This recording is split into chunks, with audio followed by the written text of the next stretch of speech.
Welcome. This is Shmit Hello. Saeed. I'm calling. Hello. Hello. Suman, Mr. Yeah, Suman, can you hear us? yeah, I can hear now. Okay. Okay, can Uh, I will give you everybody a little bit of introduction.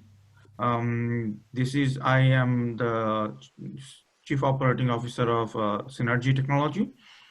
We are bringing different type of professional courses in Bangladesh to help Bangladeshi professional to get world-class certifications. CISA is one of those programs that we introduced. Welcome to this virtual training room. And considering everything happening around the world, this is a very good use of your valuable time.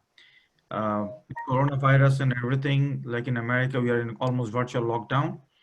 So this may be a new norm for all of us, that training and everything you can do from home without traveling and wasting time in the traffic and everything. Anyway, Mr. Mahbub Rahman, he's a CISA. I also an electrical engineer with many years of experience in Bangladesh and many Southeast Asia and Australia. And he has been teaching CISA review course in Bangladesh. So welcome, Mr. Mahbub, for joining us and conducting the course on our behalf. I'll leave Thank you, the Sharif bhai. floor to you. Thank you very much. Thank you, Sharif bhai, for introducing me. It's so kind of you. You have joined this course just to inspire us, actually. Uh, it's very, and as you said, actually, this is a very timely course. I mean, provided the conditions of the worldwide today, the way coronavirus attacked, actually. So we actually start to think alternative ways of doing work, actually, in different ways. And this online training is actually a very good initiative from Synergy. I must agree. This is a very timely decision and timely initiative. Thank you very much for that.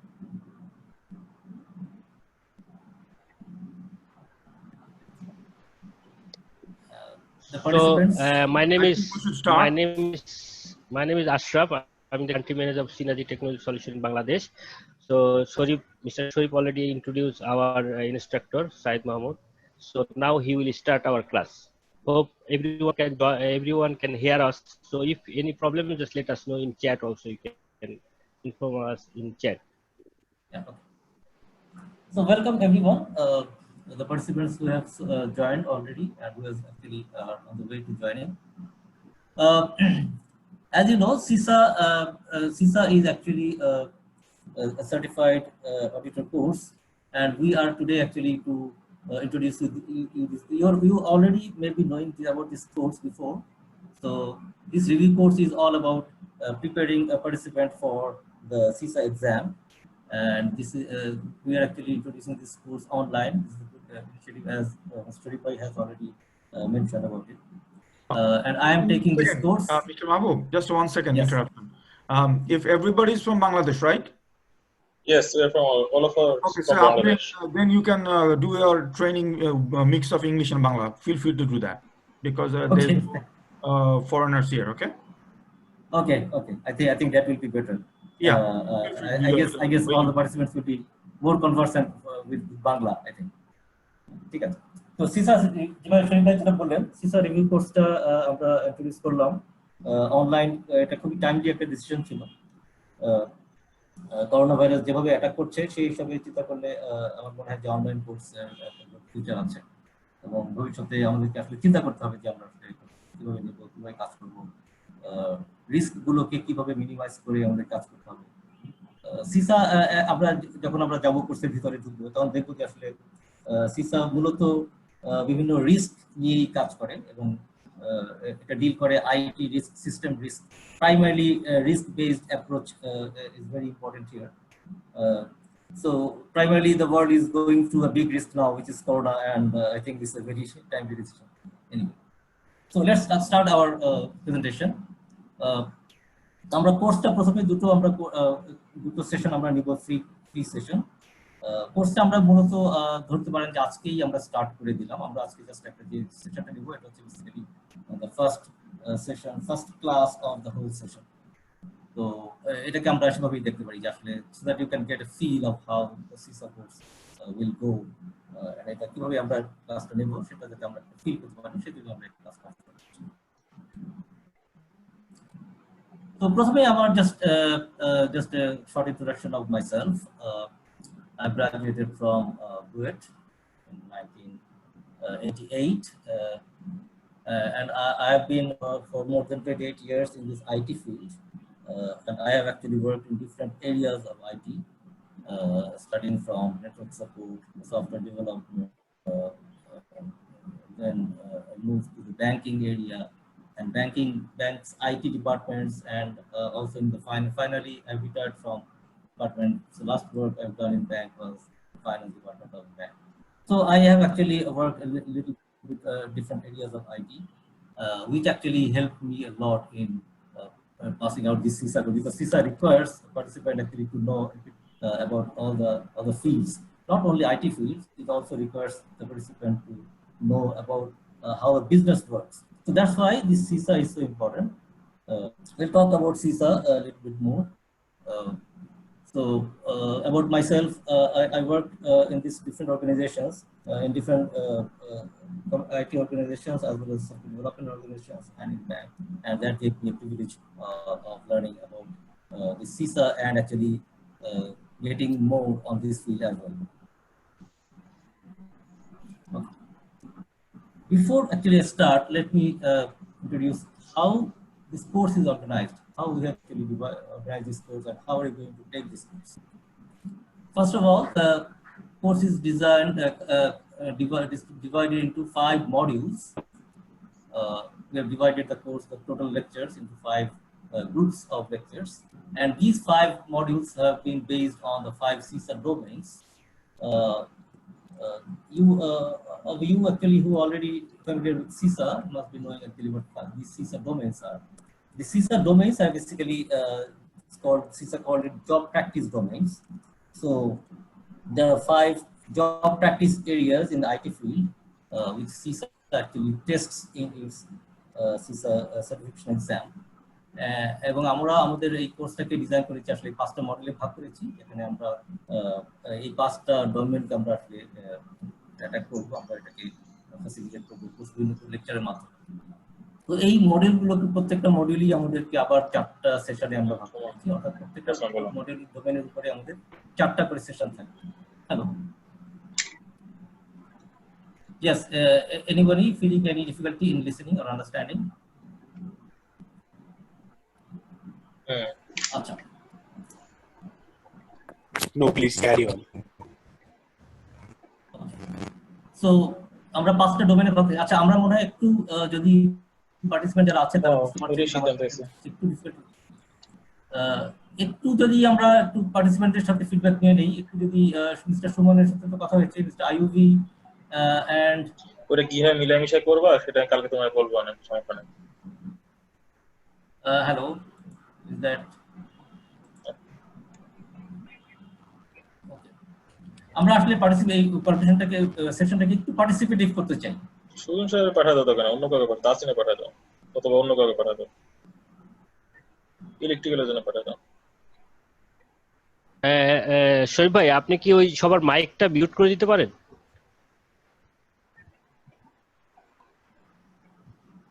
আমার মনে কিছু কথাবার্তা শোনা যাচ্ছে যেটা আসলে it's not relevant to the course. হ্যাঁ, can you please সবাই কি আপনাদের মাইকটা একটু মিউট করে রাখবেন প্লিজ? যখন আপনারা কথা বলবেন তখন একটু আনমিউট করে আমাদের সঙ্গে কথা বলবেন। আমি মিউট করে দিছি। আচ্ছা, ঠিক আছে। কিন্তু আমরা তো আবার পার্টিসিপেটও করতে চাই, আমরা আসলে পারতে পারে তো তাকিকে ওই কিনে করে রাহাতকে পাঠিয়ে দিও। আবু সাইদ, আপনি কি আপনার মাইকটা একটু মিউট করবেন? হ্যাঁ, থ্যাংক ইউ। যখন কথা বলতে হবে they can press the space bar and they can talk. Yeah. Okay, please মাহবুব ভাই কন্টিনিউ। আচ্ছা, ঠিক আছে, আমি তাহলে কন্টিনিউ করে দিই। তো আমরা আমাদের কোর্সটাকে বেসিক্যালি 20টা সেশনে ভাগ করেছি, টোটাল 5 গ্রুপস। তো প্রতিটা সেশন আমরা 4টা ক্লাস নেব প্রতিটা সেশনের উপরে, এবং প্রতি সেশনটাকে আমরা এমন ভাগ করেছি যাতে মোস্টলি সিসার টপিকগুলোকে আমরা এখানে কভার করব। প্রতিটা লাস্টের দিকে আমরা দুটো করে কোশ্চেন আমরা রাখবো, sample questions just to feel দেওয়ার জন্য যে কি ধরনের কোশ্চেন হতে পারে সিসা এক্সামে।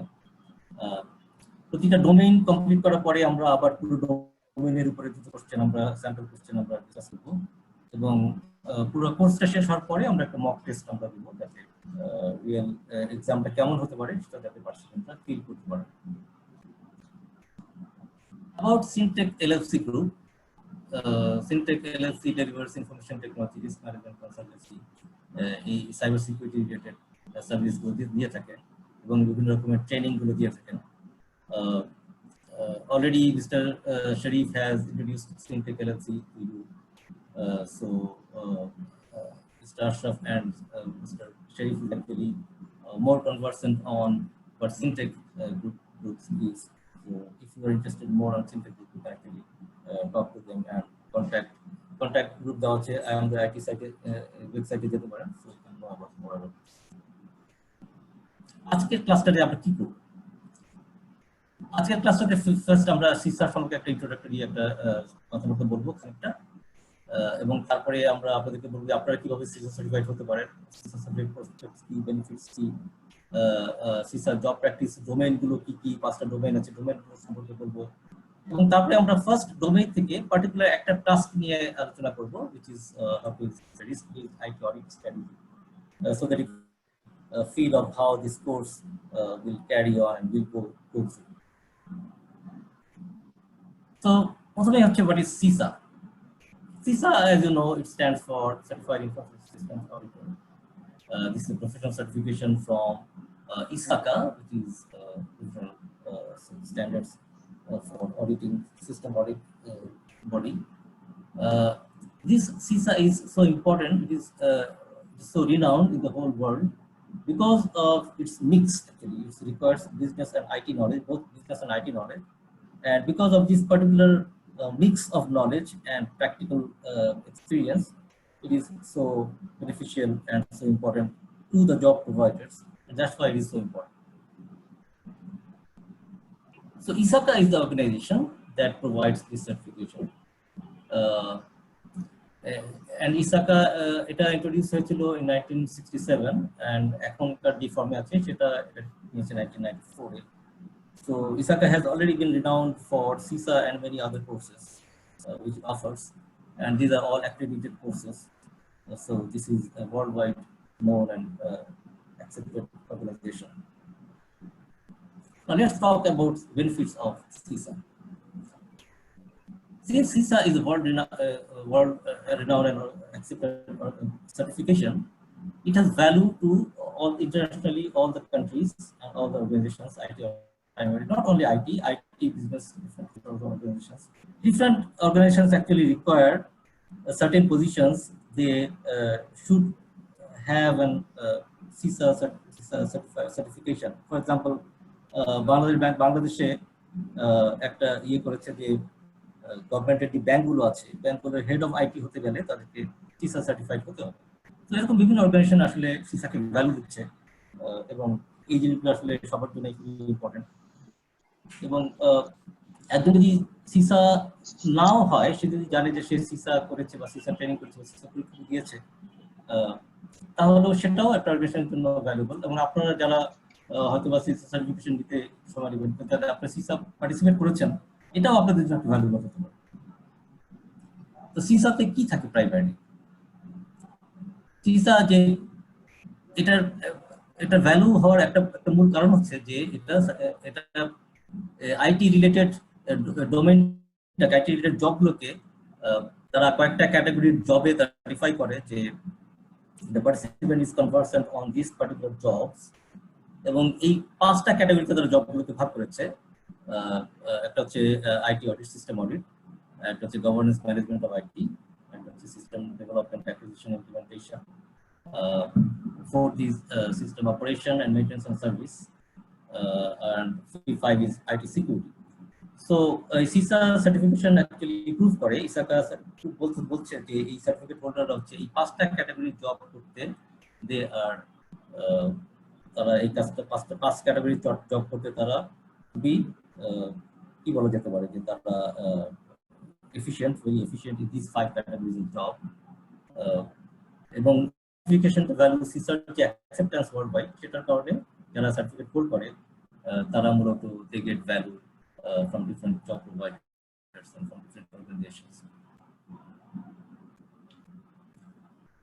So যেটা বললাম আপনাদেরকে why employers hire CISA. So CISA যেহেতু worldwide একটা accepted এবং highly qualified CISA employeeদেরকে ট্রিট করা হয় এবং CISA পরীক্ষার যে ধরনটা, যে পদ্ধতিতে পরীক্ষাটা নেওয়া হয় এবং যেভাবে পরীক্ষার কোশ্চেনগুলোকে চুজ করা হয় সেটা একটা রিটেড অর্গানাইজেশন আমরা বলেছি, এটা ISO স্ট্যান্ডার্ডস মেনটেন করে এই কাজগুলো হয় এবং যে কারণে এটার এই ভ্যালুটা আছে আর কি। তো এটা বেসিক্যালি এই কারণেই এমপ্লয়াররা সবাই চুজ করে যে হ্যাঁ এটা CISA সার্টিফাইড হলে তার জব নিয়ে তাদের একটা সন্দেহ থাকে।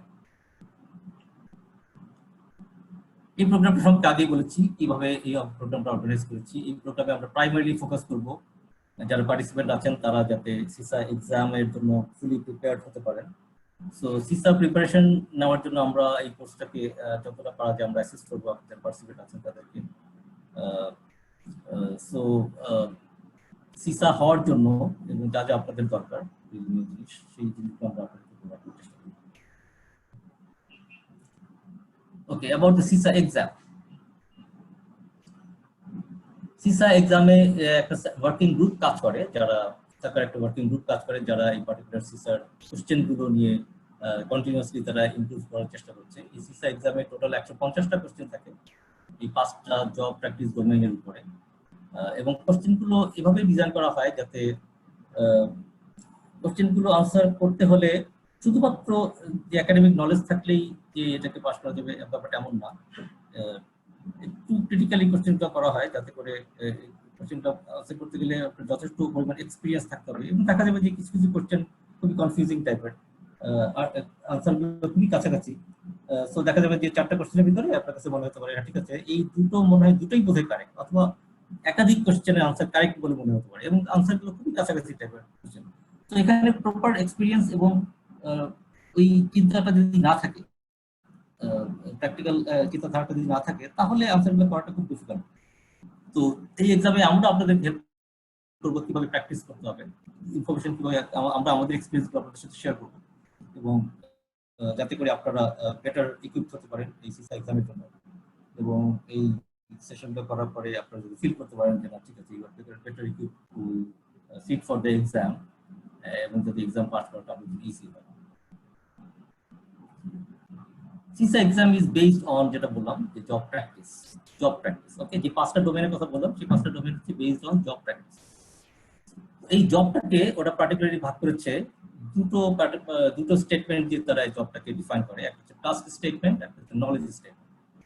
So task statement says what you should be knowing, what you should be good at in performing this particular job. So কি কি কাজ আপনাকে এই জবের জন্য করতে হবে, সেই কাজগুলো করার জন্য কি ধরনের নলেজ আপনার থাকা দরকার এবং সেই কাজ আপনি করতে পারেন কিনা এবং সেই যথেষ্ট পরিমাণ নলেজ আপনার আছে কিনা সেই জিনিসটাই টেস্ট করা হবে CISA এক্সাম।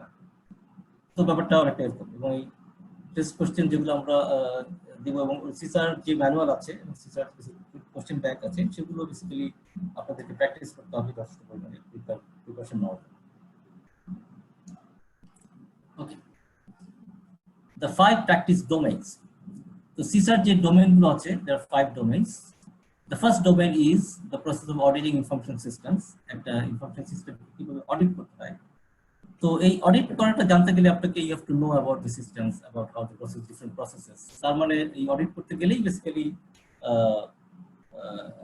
আপনি যদি অডিট করতে জানেন তার মানে বোঝা যাচ্ছে যে আপনি কাজগুলো করতে জানেন। কাজগুলো যদি ভালোভাবে করতে পারেন তাহলে আপনি বেটার অডিট করতে পারবেন এবং এই প্রসেস অফ অডিটিং এর উপরেই ফোকাস হচ্ছে 21% focus of CISA। So CISA almost যে 150 কোশ্চেন থাকবে তার ভিতরে 21% কোশ্চেন থাকবে on auditing information system. Domain 2 যেটা সেটা হচ্ছে governance and management of IT, which covers 17% of CISA exam. Domain 3 is systems acquisition development, which is covered 12% of the total CISA questions. Domain 4 is information systems management, which covers 23%, and the domain 5, which is security related, which covers the most, which is 27%. তো এখানে দেখতে পাচ্ছেন যে 5টা ডোমেইনের সবগুলো কিন্তু is not purely technical, এখানে কিন্তু টেকনিক্যাল এবং বিজনেস মিক্স আছে। প্রথম যে দুটো ডোমেইন কিভাবে অডিট করতে হয়, আর সেকেন্ড যেটা governance and management of IT, এই দুটো কিন্তু মোস্টলি নন টেকনিক্যাল। এটা কিন্তু বিজনেস ব্যাকগ্রাউন্ড বা ফাইন্যান্স ব্যাকগ্রাউন্ডের লোকজনরা কিন্তু এই কাজগুলো খুব ইজিলি করতে পারে, এবং এই কারণেই আসলে সিসা দেখা যায় যে নট সবাইকে আইটি ব্যাকগ্রাউন্ডে হতে হবে, নট নেসেসারি, ডিফারেন্ট ব্যাকগ্রাউন্ডের লোকজন সিসা করতে পারে তাদের যদি টেকনিক্যাল সাইডে যথেষ্ট আগ্রহ থাকে। এবং পার্টিকুলার ফার্স্ট টু ডোমেইনস আর primarily not purely non-technical. Domain 3 and 4 যেটা হচ্ছে আপনার develop information system development acquisition আর আইটি ম্যানেজমেন্ট, এই দুটোর জন্য definitely you need a good IT knowledge. So this two domains actually mostly technical, but there is also a little bit of business mix because they are also related with management and maintenance stuff, operations stuff এবং acquisition staff. Acquisition operations করতে গেলে আপনার শুধুমাত্র technical না, কিছু non technical management background বা skill দরকার। তো ডোমেন 3 ডোমেন 4 কে আমরা প্রাইমারিলি বলবো যে technical mix with business, so it's a mix of IT and business. But domain 5 যেটা security related, this is primarily technical, কারণ এখানে সিকিউরিটি রিলেটেড অনেক হাইলি টেকনিক্যাল জিনিসপত্র টেস্ট করা হবে। কিভাবে এনক্রিপশন বলতে কি বোঝায়, ভিপিএন কি জিনিস, এদের ভিতরে কিছু সিকিউরিটি রিলেটেড টেকনিক্যাল নলেজ আপনার থাকা দরকার। ডোমেইন 5 টেস্ট করা হবে। ঠিক আছে, তাহলে আমরা কোর্সে যাওয়ার আগে আমরা একটু দেখি যে স্যাম্পল কিছু কোশ্চেন্স কি আমরা দেখি। আমরা আসলে 5টা কোশ্চেন চুজ করেছি 5টা ডিফারেন্ট ডোমেইন থেকে।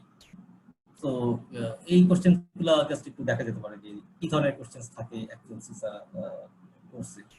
যেমন এই প্রথম কোশ্চেনটাতে বলা হচ্ছে what is the most important. এখানে কিছু কিছু জিনিস কোশ্চেনের ব্যাপারে বলে রাখি, যেমন সিসা কোশ্চেনে কিছু জিনিস ক্যাপিটাল লেটারে দেওয়া থাকবে, কিছু বোল্ড লেটার দেওয়া। এখানে এই কোশ্চেনটা মোস্ট শব্দটাকে ক্যাপিটাল এবং বোল্ড করা হয়েছে, তার মানে বোঝা হচ্ছে যে কোশ্চেনের আনসার একাধিক কারেক্ট হতে পারে, কিন্তু কোনটা সবচেয়ে বেশি কারেক্ট, কোনটা সবচেয়ে বেশি ইম্পর্টেন্ট, মানে ইম্পর্টেন্ট স্কিল অনেকগুলো থাকতে পারে, কিন্তু কোন স্কিলটা পার্টিসিপেন্ট মনে করছে যে সবচেয়ে বেশি ইম্পর্টেন্ট, সেই জিনিসটা হয়তো একজনের কাছে এক এক রকম মনে হতে পারে, সেটার উপরেই কিন্তু ইসাকা টেস্টটা করবে এবং সেটার উপরে কিন্তু মার্কস দেওয়া হবে।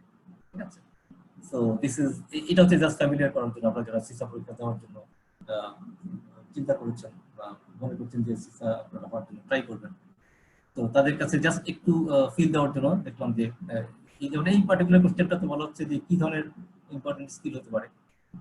এখানে যদি আনসারটা হবে সি, বাট অনেকের কাছে মনে হতে পারে যে আনসারটা এ বা অন্য কিছু হতে পারে। আরেকটা কোশ্চেন এরকম বেশ বড় সরো একটা কোশ্চেন, এরকম বড় সরো কোশ্চেন থাকবে সিসাতে এক্সামে। কোশ্চেনটা প্রপারলি বুঝতে হবে, বুঝে এবং কারেক্ট টাইপের আনসারটা হয়তো খুব বেশি কঠিন কিছু না, কিন্তু জিনিসটা বুঝে, সিচুয়েশনটা বুঝে ওই পার্টিকুলার কারেক্ট আনসারটা চুজ করাটা একটু ডিফিকাল্ট টাইপের। এটাই হচ্ছে গিয়ে আসলে মূল জিনিস, যে একজন পিওরলি আইটি ব্যাকগ্রাউন্ড বা নলেজ থাকলেই যে একজন বিজনেস রিয়েল ওয়ার্কের জন্য ফিট, এটা 100% অ্যাকুরেট নাও হতে পারে। তার কিছু যথেষ্ট পরিমাণ এক্সপিরিয়েন্স যদি না থাকে, এক্সপিরিয়েন্সটাকে কভার আপ করার জন্য নলেজ এবং কমন সেন্স ইউজ করে সেই জিনিসটা কভার আপ করতে পারে কিনা সেটা হচ্ছে। যেমন এই পার্টিকুলার কোশ্চেনটা দেখি আমরা, এখানে বলা হচ্ছে যে একটা অডিট করতে গেছেন একজন অডিটর, সেখানে গিয়ে দেখলেন যে একটা আইটি ডিপার্টমেন্টে সেপারেট কোনো রিস্ক ম্যানেজমেন্ট ফাংশন নাই, সেখানে অডিটর কি সাজেস্ট করবেন, এটা হচ্ছে কোশ্চেন। তো এখানে আনসার আসতে পারে যে ঠিক আছে, উনি একটা রিস্ক ম্যানেজমেন্ট ফাংশন ইন্ট্রোডিউস করার কথা বলবেন, যেটা চয়েস নাম্বার 1। চয়েস নাম্বার 2 তে বলা হচ্ছে যে common industry standard aids to divide existing রিস্কের যে ডকুমেন্টেশনে যে কথাগুলো বলা হচ্ছে ওই ওয়ার্ডিংটা চেঞ্জ করে এটাকে আরো প্রফেশনাল কিছু ওয়ার্ডিং ইউজ করা উচিত, এরকম অডিটর বলতে পারেন। অথবা বলতে পারেন যে since it is a small organization, তাহলে কোনো রকম রিকমেন্ড করার দরকার নেই, যেভাবে চলছে সেভাবেই চলুক। আর 4 নম্বর অপশন যেটা বলা হচ্ছে যে এখানে যে যেহেতু সেপারেট রিস্ক ম্যানেজমেন্ট ডিপার্টমেন্ট নাই যারা রিস্ক দেখে, তাহলে এরা নিজেরা রেগুলার একটু বসুক, মিটিং করুক, মিটিং করে এটাকে কাউন্টার করার, রিস্কটাকে কাউন্টার করার চেষ্টা করুক। তো এখানে কিন্তু কারেক্ট আনসার হচ্ছে আনসার ডি। তো এই জিনিসটা বেসিক্যালি যে পার্টিসিপেন্ট তাকে যে কমন সেন্স অ্যাপ্লাই করে যেভাবে তাকে বের করে নিয়ে আসতে হবে, সবকিছু যে একদম তার নলেজ থেকে নট নেসেসারি, এখানে কমন সেন্স অ্যাপ্লাই অনেক অনেক ব্যাপার আছে। এই আরেকটা একটা স্যাম্পল কোশ্চেন আছে, এটা একটু টেকনিক্যাল টাইপের কোশ্চেন। এখানে ভার্চুয়াল মেশিন রিলেটেড অনেক কথাবার্তা আছে। বলা হচ্ছে যে আসলে একটা ভার্চুয়াল মেশিন সেটআপ করা হচ্ছে, এখানে একটা সিনারিও বলে দেওয়া হচ্ছে। এখানে বলা হচ্ছে যে কোনটা সবচেয়ে মোস্ট ইম্পর্টেন্ট আইটি কন্ট্রোল, কোন কন্ট্রোলটা সবচেয়ে বেশি important to test to ensure availability of confidentiality of web application production. এখানে কয়েকটা সিচুয়েশন দেওয়া আছে, দিয়ে দেওয়া আছে। এখানে কিছু টার্মিনোলজি আসলে জানা দরকার। যেমন এখানে কিছু উল্টাপাল্টা কোশ্চেন আনসার দিয়ে তার ভিতরে একটা কারেক্ট আনসার মিক্স করে দিবে, জাস্ট বোঝার জন্য যে আসলে যে পার্টিসিপেন্ট সেই কোশ্চেনটা বুঝে কিনা, সিনারিওটা বুঝে কিনা, এবং এখান থেকে কারেক্ট আনসারটা বের করে নিয়ে আসতে পারে। এখানে অনেক টেকনিক্যাল কোশ্চেন দিয়ে অনেকগুলো আনসার দেওয়া হয়েছে, বাট অ্যাকচুয়ালি কারেক্ট আনসার হচ্ছে যে server configuration has to be hardened. আপনারা যারা আইটি ব্যাকগ্রাউন্ড নেটওয়ার্ক সিকিউরিটি নিয়ে কাজ করেছেন তারা জানেন যে হার্ডেনিংটা কি জিনিস। হার্ডেনিং বেসিক্যালি হচ্ছে যে ইনিশিয়ালি একটা সফটওয়্যার বা একটা হার্ডওয়্যার যখন ইনস্টল করা হয় তখন একটা ডিফল্ট একটা পাসওয়ার্ড থাকে। সো হার্ডেনিং হচ্ছে যে ওই পাসওয়ার্ডটাকে চেঞ্জ করে বা ডিফল্ট যে অপশনগুলো থাকে সেগুলোকে চেঞ্জ করে সিকিউরিটিটাকে এনহান্স করা। সো এখানে অপশন এটাই সবচেয়ে ইম্পর্টেন্ট, বাট যিনি এই টেকনিক্যাল জিনিসগুলো বুঝবেন না তিনি হয়তো অন্য কিছু চয়েস করতে পারেন। নাম্বার 4, এটা 4 নম্বর মডিউল থেকে একটা কোশ্চেন। এখানে বেসিক্যালি আইটি ম্যানেজমেন্টের সাথে ডেটাবেসটা একটা part of this module domain. So এই ডোমেইনে ডেটাবেস অ্যাডমিনিস্ট্রেটর কি করণীয় বা কি করবেন তখন দেখবেন যে ডিনরমালাইজ তাকে, অর্থাৎ এই কোশ্চেন আনসার করতে গেলে আসলে ডেটাবেস রিলেটেড নলেজ থাকতে হবে। যদি পার্টিসিপেন্ট তাকে বুঝতে হবে যে what is normalization, what is denormalization, এই জিনিসগুলো তাকে একটু জানা থাকতে হবে। কারণ এই জিনিসটা যদি না বুঝেন তাহলে আনসারটা করা কোনোভাবেই তখন সম্ভব না। এখানে যেই আমি পার্টিকুলারলি এই কোশ্চেনের কথা বলি, এখানে 4টা আনসার যেটা দেওয়া আছে সেখানে প্রথম 3টা আসলে ডিনরমালাইজেশনের বেনিফিট, আর 4 নম্বরটা হচ্ছে রিস্ক। তো এই জিনিসটা 100% বুঝতে হবে। নাম্বার 5, এখানে বলা হচ্ছে একটা সিচুয়েশন দেওয়া হচ্ছে যে ইএফটি ফান্ড ট্রান্সফার, কয়েকটা সিনারিও দিয়ে বলা হচ্ছে যে কোন সিচুয়েশনটা সবচেয়ে বেশি রিস্কি। বলা হচ্ছে যে কয়েকজন ইউজার আছে তারা they have ability to capture and verify their own messages, তারা তাদের নিজেদের মেসেজ তারা ক্যাপচার করতে পারেন, ভেরিফাই করতে পারেন। তারপর বলা হচ্ছে যে কয়েকটা ইউজার আছে তারা তাদের মেসেজ ক্যাপচার করতে পারেন এবং সেন্ড করতে পারেন। আরেকটা অর্থাৎ এটা বলা হচ্ছে যে সিস্টেমে তাদেরকে কাকে কিরকম অ্যাক্সেস দেওয়া হচ্ছে, অ্যাক্সেস সিস্টেম দেওয়া হচ্ছে। তো এখানে আসলে একটা জিনিস বুঝতে হবে যারা পার্টিসিপেন্ট তাদেরকে, যে কোন সিচুয়েশনটা বেশি রিস্কি। একজন ইউজার যদি নিজেই নিজের মেসেজ ভেরিফাই করতে পারেন সেটা খুবই রিস্কি একটা সিচুয়েশন, এবং এখানে কিন্তু আনসারটা correct answer is number A. একটা সিচুয়েশন বলা হচ্ছে যে 3টা ইউজার তারা নিজের মেসেজ নিজেরাই ক্যাপচারও করতে পারেন, ভেরিফাই করতে পারেন। তো it is the most risky situation here. Okay, তো মোটামুটি আমরা একটা ফিল পেলাম যে আসলে সিসাটা কি জিনিস এবং সিসাটা কেন এত অ্যাকসেপ্টেবল সব জায়গায়, এটাতে কি ধরনের ব্যাকগ্রাউন্ড থাকা দরকার, আইটি এবং বিজনেস একটা মিক্স থাকা দরকার। তো মোটামুটি একটা আইডিয়া পেলাম। এবং কোশ্চেন পরীক্ষায় কি ধরনের কোশ্চেন টেস্ট করা হবে, কি ধরনের স্যাম্পল কোশ্চেন থাকতে পারে সেটা আমরা মোটামুটি একটা দেখলাম। তাহলে আমরা প্রথম ডোমেইন 1টাতে একটু ফোকাস করি। যেহেতু এটা আমি বলছি যে আমাদের যে ক্লাসগুলো হবে সেগুলোর প্রথম ক্লাস, এবং প্রথম ক্লাসে আমরা একটা ডোমেইনের একটা পার্টিকুলার টাস্ক নিয়ে আমরা আলোচনা করব। তো আমরা যাই, প্লিজ পুরোপুরি আমরা কন্টেন্টে চলে যাই, দেখি ডোমেইন 1টা কি জিনিস এবং ডোমেইন 1 এর টাস্কগুলো দেখব। তো ডোমেইন 1টা হচ্ছে প্রাইমারিলি ফোকাস করছে অডিটিং নিয়ে, primary focus on auditing information systems. তো কিভাবে একটা সিস্টেম ইনফরমেশন সিস্টেমকে অডিট করতে হয় এই জিনিসটাই প্রাইমারি ডোমেইনের ফোকাস। এবং ডোমেইনের অবজেক্টিভ হচ্ছে যে সিসা ক্যান্ডিডেট তার যথেষ্ট নলেজ আছে কিনা এই অডিটিং সম্পর্কে। যেটা বলেছিলাম যে টেকনিক্যাল ব্যাকগ্রাউন্ড থেকে যারা আসছেন তারা মূলত এই প্রথম 2টা ডোমেইন নিয়ে একটু সমস্যায় পড়েন, কারণ এই 2টা প্রাইমারিলি নন টেকনিক্যাল এবং অডিটিংটা পিওরলি নন টেকনিক্যাল, এর সাথে টেকনিক্যাল নলেজের আসলে খুব বেশি সম্পর্ক নাই। এবং এখানে আসলে নন টেকনিক্যাল ব্যাকগ্রাউন্ড থেকে যারা আসেন তারা অ্যাকচুয়ালি বেটার করে না, ভালো করে এই যে বিজনেস ফাইন্যান্স ব্যাকগ্রাউন্ড থেকে যারা আসেন তারা এই প্রথম 2টা ডোমেইনে খুব ভালো করে। আর টেকনিক্যাল ব্যাকগ্রাউন্ড থেকে যারা আসেন তাদের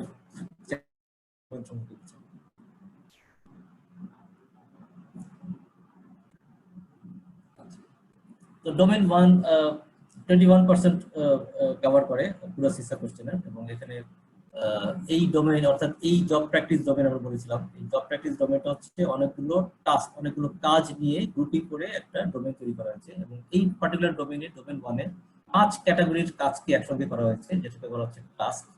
তো there are altogether 5 tasks in this domain. Domain 1টা হচ্ছে রিলেটেড হাউ কিভাবে অডিটিং করতে হয়, এবং কাজগুলো হচ্ছে, প্রথম কাজ হচ্ছে যে how to execute a risk based is audit strategy, কিভাবে একটা অডিট প্ল্যান করতে হয়, কিভাবে অডিট কন্ডাক্ট করতে হয়, কিভাবে অডিটের রেজাল্টটাকে কমিউনিকেট করতে হয়, এবং কিভাবে অডিট করার পরে কিভাবে ফলো আপ করতে হয়। এই 5টা হচ্ছে প্রাইমারি কাজ। তো এই কাজগুলো যে ক্যান্ডিডেট তিনি বুঝেন কিনা, করতে পারেন কিনা, এবং ইসাকার যে স্ট্যান্ডার্ড, সেই স্ট্যান্ডার্ড অনুযায়ী সেই স্ট্যান্ডার্ডটাকে উনি মিট করেন কিনা, এই বেসিক্যালি জিনিসটা টেস্ট করা হবে এই পার্টিকুলার ডোমেইনে। সো আমরা প্রথম টাস্কটা দেখি, which is execute a risk-based IS audit strategy in compliance with IS audit standards. Obviously, standard অনুযায়ী একটা risk-based IS audit strategy যে ক্যান্ডিডেট তিনি করতে পারেন কিনা। এই কাজটা করতে পারার জন্য কয়েকটা টার্মিনোলজি সম্পর্কে ক্যান্ডিডেটকে অ্যাওয়্যার থাকতে হবে, তাকে জানতে হবে যে what is information system, what is standard, particularly স্ট্যান্ডার্ডটা কি জিনিস, আমরা সবাই জানি স্ট্যান্ডার্ড কি জিনিস। স্ট্যান্ডার্ডগুলো সেট করার জন্য একটা ইন্টারন্যাশনাল অর্গানাইজেশন আছে, আমরা জানি, which is ISO, যারা বিভিন্ন রকমের স্ট্যান্ডার্ড সেট করে থাকে। গাইডলাইন কি জিনিস, টুলস এন্ড টেকনিক্স কি জিনিস, এই জিনিস সম্পর্কে ক্যান্ডিডেটের ধারণা থাকতে হবে। এবং তার পার্টিকুলারলি কিছু নলেজ থাকতে হবে, knowledge of ISACA, IS audit and assurance standards, guidelines and tools. অর্থাৎ ISACA যে IS audit রিলেটেড একটা বডি, একটা অ্যাসোসিয়েশন যে কন্ট্রোল স্ট্যান্ডার্ড সেট করে, তার যে স্ট্যান্ডার্ডগুলো আছে সেই স্ট্যান্ডার্ডগুলো সম্পর্কে মোটামুটি ISACA যাদেরকে সার্টিফাই করবে সেই অডিটরদের একটা ধারণা থাকা উচিত। তো সেই ধারণাগুলো আছে কিনা। Knowledge of risk assessment concepts, tools and techniques, যেহেতু বলাই হচ্ছে risk based approach, risk-based IS audit strategy. So basically, a risk assessment concept gulo ache kina computer. Knowledge of fundamental business process. Audit korte gele, business organization audit korte gele tar business process সম্পর্কে জানতে হবে, basic একটা knowledge. So এই knowledge গুলো আছে কিনা। Knowledge of risk-based audit planning and project management techniques. একটা audit আসলে অনেকটা একটা প্রজেক্টের মতো।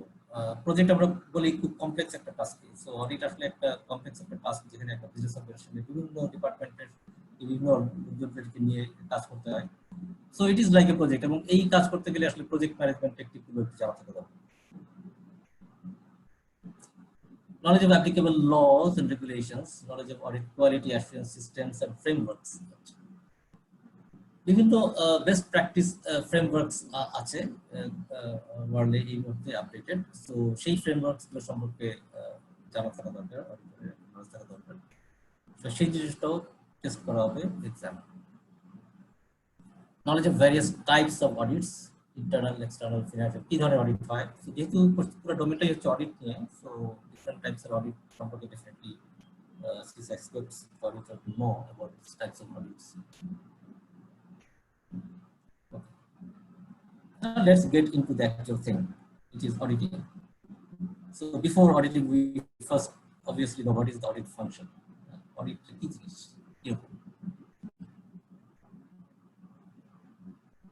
আচ্ছা, এখানে কেউ কি একটু পার্টিসিপেট করবেন আমাদের সাথে? আমরা আসলে চাচ্ছি পার্টিসিপেটের সাথে একটু পার্টিসিপেটিভ হতে, আমরা একটু ফিডব্যাক পেতে চাচ্ছি। আমাদের ভিতরে পার্টিসিপেন্ট কেউ যারা আছেন তারা কি একটু আমাদের সাথে শেয়ার করবেন, যারা অডিটিং বলতে কি বুঝেন? এনিওয়ান? জি, হ্যালো, আসসালামু আলাইকুম। আমি আবু সাইদ বলতেছিলাম। জি, আমার প্রশ্ন ছিল যে যদি আমি সিসা সার্টিফাইড হই আর কি, দেন আফটার দ্যাট আমি কি ডাইরেক্টলি আমি ইন্টারনাল অডিট অথবা থার্ড পার্টি অডিট কি করতে পারবো, নাকি আমাকে এর জন্য আমাকে আবার অবজারভার হতে হবে? যদি আমাকে অবজারভার হতে হয় তাহলে আমাকে মিনিমাম কতগুলো অডিট অ্যাজ এ অবজারভার হিসেবে থাকতে হবে? অ্যাকচুয়ালি অডিটিং করার জন্য আপনার সিসা হওয়ারও কোনো দরকার নেই। সিসা কিন্তু আপনাকে সার্টিফাই করছে যে আপনি অলরেডি অডিট করতে পারেন, তারপরে সিসা ধরে নিচ্ছে যে আপনি অডিট করতে জানেন বা অডিট করছেন বা অডিট জবের ভিতরে আছেন। জি আপনাকে শুধু সিসা সার্টিফাই করছে। সো অডিটেড মানে সিসা সার্টিফিকেশনটা কিন্তু আসলে অডিট করার জন্য আসলে ইম্পর্টেন্ট না। সিসাটা হচ্ছে একটা আপনি স্ট্যান্ডার্ড মেনটেন করে অডিট করতে পারেন, সেটা একটা সার্টিফিকেশন। ইসাকা আপনাকে বলছে যে হ্যাঁ আপনি স্ট্যান্ডার্ড অনুযায়ী অডিট করতে পারেন, ঠিক আছে। জি সো এবং এটাকে ভ্যালু দেয় হচ্ছে যারা জব প্রোভাইডার, যারা বিভিন্ন অর্গানাইজেশন তাদের এই সার্টিফিকেটটাকে ভ্যালু দেয়। ওকে, সো তারা কিন্তু এই ভ্যালুয়েশন তাদের হিসেব বেস করে কিন্তু আপনাকে অডিটিং অ্যাক্টিভিটি কন্ট্রোলে একটা জব দিয়ে দিতে পারে। It's up to the organization. আচ্ছা, can I interrupt a little bit here? আপনি যে প্রশ্নটা করছেন খুব সুন্দর প্রশ্ন করছেন, এটা খুব ভ্যালিড কোশ্চেন। তো আমি এটাকে উদাহরণ দিব এভাবে যে যারা মনে করেন বাংলাদেশে চার্টার অ্যাকাউন্টিং ফার্মে কাজ করে, বুঝছেন, তারা কিন্তু সিএ করে কিন্তু কাজ করে না, কাজ করে আগে কাজটা শেখে তারপরে সিএ করে। সিসাও সেরকম। হোয়াট সিসা ডাজ, আপনি যে কাজটা জানেন, আপনি মনে করেন একটা কোম্পানিতে অ্যাপ্লিকেশন করবেন চাকরির জন্য, তখন আপনি কাজ জানেন, সিসা থাকলে তখন তারা জানে যে ও আচ্ছা হ্যাঁ এই লোকটা সার্টিফিকেশন আছে, তার মানে he knows what is doing. Exactly, এটা global recognition of your profession. এছাড়া আপনি হয়তো you can be more than anybody with a PhD in information system, but আপনি যখন কারোর কাছে প্রেজেন্ট করবেন আপনাকে, তারা বলবে যে okay great, you know everything, how do I know you know everything? তখনই প্রশ্ন আসে সার্টিফিকেশনে। ওকে, the certification professional is a professional certification. That means it has a professional body, it has a professional standard, professional code of conduct, professional guidance, and professional publication. So আপনি মানে যখন এদের সঙ্গে জড়িত থাকবেন, তখন আপনি এই ইন্ডাস্ট্রি সম্পর্কে আপনি সবসময় আপ টু ডেট থাকবেন, নলেজ আপনি। জি, এখানে আসতেছে বিদেশে যদি যেতে চান আপনি, এটা is be qualified as a one of the required certification. মনে করেন আমেরিকাতে এই ধরনের মানে ম্যানেজার পজিশনে কেউ প্রমোট করবে না unless you have a CISA. Exactly, already বাংলাদেশে কিছু প্র্যাকটিস স্টার্ট হয়ে গেছে, যদিও বাংলাদেশে সিসা সম্পর্কে অনেক অর্গানাইজেশন অনেক কিছু জানে না, বাট স্টিল একটা প্র্যাকটিস করে অলরেডি স্টার্ট হয়ে গেছে বিকজ অফ বাংলাদেশ ব্যাক, যে হেড অফ আইটি হতে গেলে সিসা হতে হবে। বাট ইন্টারনাল কন্ট্রোল অর্গানাইজেশন চাকরি করতে গেলে সিসা হতে হবে এমন কোনো গ্যারান্টি কিন্তু দেয় নেই। এবং ইন্টারনাল কন্ট্রোল ডিপার্টমেন্টে যারা কাজ করে সবাই কিন্তু সিসা না, ঠিক আছে, এটা আপনাকে জানতে হবে। বাট আপনি যদি সিসা হন, ডেফিনেটলি অর্গানাইজেশন আপনাকে অনেক বেশি ভ্যালুয়েবল দৃষ্টিতে দেখবে, এটা ডেফিনেটলি গ্যারান্টি দিতে পারি। আচ্ছা, তাহলে হলো আমি এই এতটুকু আলোচনা থেকে এতটুকু বুঝলাম যে সার্টিফিকেশন ইজ গুড, মানে এটা হলো আপনার একটা ভ্যালু অ্যাড করলো, but experience is more valuable thing. So আমি কিভাবে আসলে এক্সপেরিয়েন্স হতে পারি? তার মানে সিসা করতে হলে যদি আমার কাছে প্রি রিকোয়ারমেন্ট যদি থাকে, সো প্রি রিকোয়ারমেন্ট গুলো কি হতে পারে? যে না আমাকে এই ক্যাটাগরিতে হইতে হবে। এখানে একটা বলি, আপনি মনে করেন আমি আমার নিয়ে এক্সপেরিয়েন্স বলি, আমি কিন্তু আইটি অডিটর না, বাট আমি যখন কাজ করতাম আই স্টাডিড ফর সিসা। এই সিসা পড়াতে আমার আইটি সম্পর্কে অনেক নলেজ বাড়ছে। ফলে আমি যখনই কোনো অডিট করতে যেতাম বা কোনো একটা কনসাল্টিং ফার্মে যেতাম, কাজে যেতাম, তখন আমার নলেজটা অনেক হেল্প করতো আমার ডিসকাশন রান করাতে।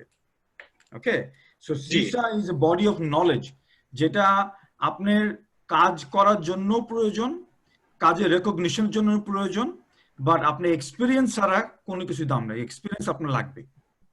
এক্স্যাক্টলি। ওকে, বাট সিসা যদি পড়ে যান অনেক কিছু নলেজ এর মধ্যে থাকবে, যখন কাজে যাবেন তখন দেখবেন যে আপনি এই জিনিসগুলো কাজে লাগতেছে। হ্যাঁ জি, এখানে আমি একটু অ্যাড করি, সিসা সার্টিফিকেশন প্রসেসটা সম্পর্কে একটু অ্যাড করি। আপনাকে সিসা সার্টিফিকেট, ইসাকা যেভাবে সার্টিফিকেট দিবে আপনাকে, ঠিক আছে, প্রসেসটা হচ্ছে যে আপনি প্রথমে পরীক্ষাটা দিবেন, ঠিক আছে। পরীক্ষা দেওয়ার জন্য কিন্তু আপনার এক্সপিরিয়েন্স হওয়ার দরকার নাই, ঠিক আছে, কিন্তু সার্টিফিকেট পাওয়ার জন্য আপনার এক্সপিরিয়েন্স হতে হবে। জি, তার মানে আপনার প্রথম রিকোয়ারমেন্ট হচ্ছে যে তার মানে আপনি সিসা পরীক্ষা যখন পাস করবেন, আপনি কিন্তু সার্টিফিকেশন, ওরা আপনাকে সার্টিফিকেট দিবে না, আপনাকে বলবে যে আপনি সার্টিফিকেশন পাওয়ার একটা স্টেপ এগিয়ে গেলেন, ঠিক আছে। এরপরে আপনাকে অ্যাপ্লাই করতে হবে সার্টিফিকেশনের জন্য, এবং সেখানে তারা দেখবে যে আপনি অলরেডি সিসা পরীক্ষায় পাস করেছেন। তখন তারা আপনাকে একটা রিকোয়ারমেন্ট দিবে যে তোমার 3 বছর এক্সপিরিয়েন্স হতে হবে, আপনাকে 3 বছর সময় দিবে, ঠিক আছে।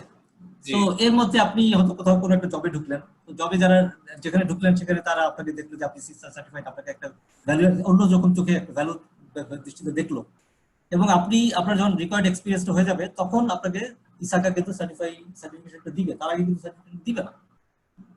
ঠিক আছে, বাট আপনি তার মধ্যে কিন্তু আপনি you can claim that you are a CISA. CISA আপনাকে সেরকম একটা অলরেডি অথরিটি দিয়ে দিবে যে you can claim yourself to be a CISA, but actual সার্টিফিকেশনটা আপনাকে দিবে হয়তো 3 বছর পরে। সিসা হতে হলে কি যে কোনো সেক্টর থেকে অনার্স অথবা মানে যে কোনো টাইপের এডুকেশনাল ডিগ্রি হলেই চলবে, মানে অনার্স লেভেল থেকে মাস্টার্স লেভেলে যে কোনো সেক্টর? হ্যাঁ, যে কোনো ফিল্ড থেকে হলেই চলবে, এটার সাথে নট নেসেসারিলি আপনাকে আইটি ফিল্ড থেকেই হতে হবে। আচ্ছা, তাহলে আমি যদি এটাকে সামারাইজ করি যে আমি সিসা অডিটে পাশ করার পরেও মানে সিসা এক্সামে পাশ করার পরেও আমার 3 ইয়ার্স মিনিমাম হলো কি এক্সপেরিয়েন্স লাগবে। যদি আমি প্রিভিয়াসলি যদি আমরা কভার প্রিভিয়াস করি, এক্সপেরিয়েন্স যদি না থাকে, হ্যাঁ প্রিভিয়াস যদি কভার করেন তাহলে ওইটাই কভার করবে, আর যদি কভার না করেন তাহলে আপনাকে পরবর্তীতে এক্সপেরিয়েন্সটা গ্যাদার করার পরে তখন আপনাকে হিসাবে সার্টিফাই করবে। আচ্ছা এটা তারা কিভাবে বুঝবে যে আমি এক্সপেরিয়েন্স? এটা কি আমাকে তারা কোনো কোশ্চেনিয়ারের মাধ্যমে হবে নাকি আসলে আমাকে কোনো সার্টিফিকেশন দিতে হবে যে না আমি জব করব? প্রথমে হচ্ছে কোশ্চেনের মাধ্যমে হবে, আপনাকে একটা ফর্ম ফিল আপ করতে হবে, আপনাকে রিকোয়ার্ড ইনফরমেশনটা দিতে হবে, আপনাকে কোথায় জব করেছেন, কি ব্যাকগ্রাউন্ডটা কি, সেটা আপনাকে ফিল আপ করে দিতে হবে। তারপরে তারা হচ্ছে বেসিক্যালি আপনার একটু ব্যাকগ্রাউন্ড চেক করতে পারে, আপনাকে তারা আপনার বিভিন্ন মিডিয়া অথবা আপনি যেখানে করেছেন তারা কন্ট্যাক্ট করতে পারে, তাদের ওখান থেকে তাদের একটা ব্যাকগ্রাউন্ড স্ক্রিনিং বা কিছু প্রসেস আছে যে আপনি যে কথাগুলো বলছেন সেগুলোর অথেন্টিসিটি কি, আপনি আসলে অথেন্টিক কিনা, সেটা তাদের মতো করে তারা যেহেতু অডিটিং একটা মানে এক্সপেরিয়েন্স তারা জানে যে কিভাবে জিনিসটা চেক করতে হয়, ঠিক আছে। তো তারা ওই তাদের প্রসেসে বেসিক্যালি আপনার জিনিসটা ঠিক কিনা, আপনি কোনো ভুল তথ্য দিয়েছেন সেটা তারা চেক করে নিবে। তো সেটা তাদের ব্যাপার, তারা আপনাকে সার্টিফাই করার আগে বেসিক্যালি চেক করে তারপরেই সার্টিফাই করবে। আচ্ছা, আমাদের এই অডিট করার ক্ষেত্রে মানে আমাদের এক্সপেরিয়েন্স হওয়ার ক্ষেত্রে কি আপনাদের কোন রকম কোনো মানে আমাদেরকে হেল্প করতে পারবেন? আচ্ছা, এই ব্যাপারে শরীফ ভাই যদি কিছু বলেন। এক্সপেরিয়েন্স হতে গেলে তো ডেফিনেটলি আপনাকে কাজ করতে হবে, তাই না, কোনো অর্গানাইজেশনে কাজ করতে হবে। তো আমরা আপনাদেরকে বেসিক্যালি যেটা করতে পারি, আমরা এখান থেকে বেসিক্যালি আপনাদেরকে একটা কোর্স কমপ্লিশন সার্টিফিকেট দেব। তো আপনি সিসা পরীক্ষায় পাস করার আগেও বেসিক্যালি এই সার্টিফিকেটটাও ব্যবহার করতে পারেন বিভিন্ন অর্গানাইজেশনে, তারা হয়তো যেরকম ভ্যালু দিতে পারে যে আপনি সিসা হয়তো কখনো পরীক্ষা দেন নাই বা পাস করেন নাই, বাট আপনি সিসা একটা কোর্স কমপ্লিট করেছেন, তো এটাও অ্যাকচুয়ালি কিন্তু একটা ভ্যালু অ্যাড করতে পারে। শরীফ ভাই কিছু বলবেন এখানে? আচ্ছা, শরীফ ভাই কোথায়? আচ্ছা, তো আমি ব্যাপারটা বলি। তো এখানে বেসিক্যালি জিনিসটা এরকম, যেমন আপনাকে আমরা আসলে আপনি কি ধরনের বলছেন, মানে বেসিক্যালি আপনি এক্সপেরিয়েন্স হতে আপনাকে কাজ করতে হবে, তাই না? আপনি কি জানতে চাচ্ছেন যে আমরা আপনাকে কাজের ব্যবস্থা করে দিতে পারবো কিনা, এই ধরনের কিছু একটা? মানে ধরেন যে হ্যাঁ আমি সার্টিফিকেশন অ্যাপ্লাই করব সামনে, আমার I have a plan, I have a road map যে না আমি সার্টিফিকেশন নেব, পুরোপুরি সিসা সার্টিফাইড হব, শুধু নট অনলি এক্সাম পাসড হবে এরকম না। সো এটা রিকোয়ারমেন্ট যে 3 ইয়ার্স আমাকে এক্সপেরিয়েন্স থাকতে হবে। যেহেতু এটা 3 ইয়ার্স, যদি এমন হতো না আমাকে 10টা অডিট করতে হইতো, if it is A number, তাহলে একটা অন্য ইস্যু হইতে পারতো। বাট 3 ইয়ার্স মানে হলো কি আমাকে কন্টিনিউয়াসলি একটা প্রসেসের সাথে যুক্ত থাকতে হবে। এখন এই প্রসেসের সাথে যুক্ত থাকতে হলে বাংলাদেশে এই সেক্টরটা নট সো ডেভেলপ।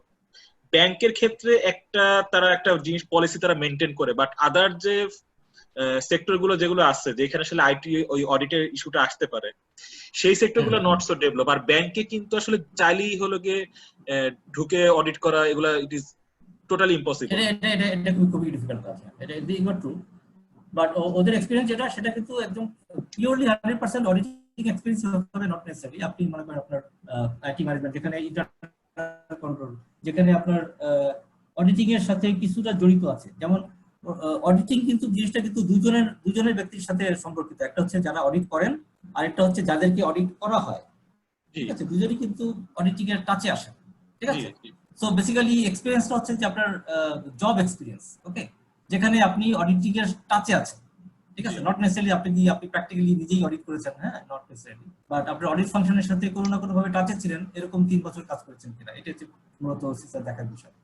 আচ্ছা, না আমি একজন আইএসও লিড অডিটর, আমি প্রায় 6 বছর যাবত আইএসও এর সাথে যুক্ত আছি। এনভায়রনমেন্ট ম্যানেজমেন্ট সিস্টেম আপনার রিকোয়ার্ড এক্সপেরিয়েন্স হয়ে গেছে, অলরেডি আপনার এক্সপেরিয়েন্স হয়ে গেছে, আপনি খালি শুধু পরীক্ষা দিয়ে পাস করলেই আপনাকে এই সার্টিফাই করে দিবেন। না, বাট আমি আইটি সেক্টর নট এক্সপেরিয়েন্স, আমার সেক্টরটা সম্পূর্ণ আলাদা। আমি ইলেকট্রিক্যাল, ফায়ার এবং এনভায়রনমেন্টাল এর উপরে হলো গিয়ে অডিট করি। আচ্ছা, আইএসও অন্য সেক্টরে কাজ করছেন, আচ্ছা ঠিক আছে। অডিট 27 ওটাকে ডেফিনেটলি ওরা ভ্যালু দিবে ওখান থেকে তারা ক্রেডিট দিবে। এন্ড রাদার দ্যান দ্যাট আমি 2 বছর হলো গিয়ে ন্যাশনাল ব্যাংকে এই আইটি সেক্টরে অডিটে ছিলাম, বাট ওইটা একদম জেনারেল ব্যাংকিং এর সাথে, ওইটা এত স্পেশালিস্ট না। বাট আমি আপনাদের কোশ্চেনিয়ার দেখে আমি বুঝলাম যে না, দে আর সামহাউ আসলে এগুলোর সাথে রিলেটেড। কারণ এই কোশ্চেন এর আমরা ফিল আপ করতাম। সো আচ্ছা আচ্ছা সো এই জিনিসগুলো আমি মোটামুটি আমি জাস্ট জানি, বাট হ্যাঁ মাঝখানে যে টেকনিক্যাল আমার নেটওয়ার্ক সিস্টেম সম্বন্ধে জানা এন্ড আদার যে সিসিএনএ সিসিএনপির সাথে যে নলেজ গুলো যেগুলো রিলেটেড থাকতে হয় ওগুলা তো আসলে জি জি জি। এগুলো আসলে গ্যাদার করা এবং এগুলো সম্বন্ধে স্পেশালিস্ট হওয়া আসলে I think it needs some special quality and time also. হ্যাঁ, কিন্তু আপনার সিসা হওয়ার জন্য কিন্তু আপনাকে স্পেশালিস্ট এবং খুব বেশি ডিপ নলেজ থাকতে হবে নট নেসেসারি। আপনাকে অডিটর হওয়ার জন্য বেসিক্যালি যেটা করতে হবে সেটা হচ্ছে যে আপনাকে এমন একটা লেভেলের নলেজটা থাকতে হবে যাতে আপনি বুঝতে পারেন যে অন্যরা ঠিকমতো কাজ করছে কিনা।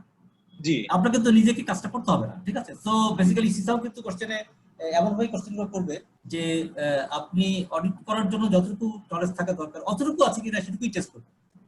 কারণ সিসা হওয়ার জন্য ওরা যেই ওয়াইড যে স্পেকট্রামটা দিয়ে দেয় নলেজের, সেটা কিন্তু আসলে কোনো মানুষের পক্ষে কিন্তু ডিপ নলেজ রাখা সম্ভব না, ঠিক আছে? কারণ একটা মানুষের পক্ষে তো সবকিছুতে মাস্টার করা সম্ভব না, কিন্তু সিসা আপনি যখন কোর্স দেখবেন এক্স্যাক্টলি পসিবল না। এবং সিসা যখন করবেন দেখবেন যে এমন কোনো সেক্টর বাকি নাই যেখানে তারা টেস্ট করবে না, ঠিক আছে?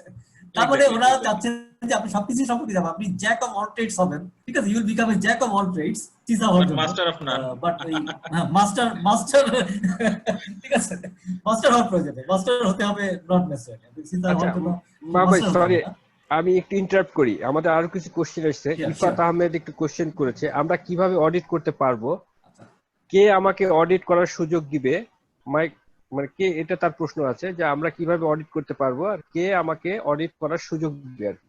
এটা ইফাত আহমেদ, যে আমাদের চ্যাট উইন্ডোজ একটু দেখেন যে প্রশ্ন করেছে আর কি। I think we have already discussed the issue. না, বুঝতে পেরেছি আসলে কোশ্চেনের ধরনটা দেখে বুঝতে পারছি আসলে সবাই জবের দিক সাইডটাতে আসলে বেশি কিন আর কি, রাইট? আচ্ছা, আর একটা কোশ্চেন করেছে সুমন। আমি আসলে সুমন আর একটা প্রশ্ন করেছে, what kind of experience can it be working experience in IT job or must in audit side?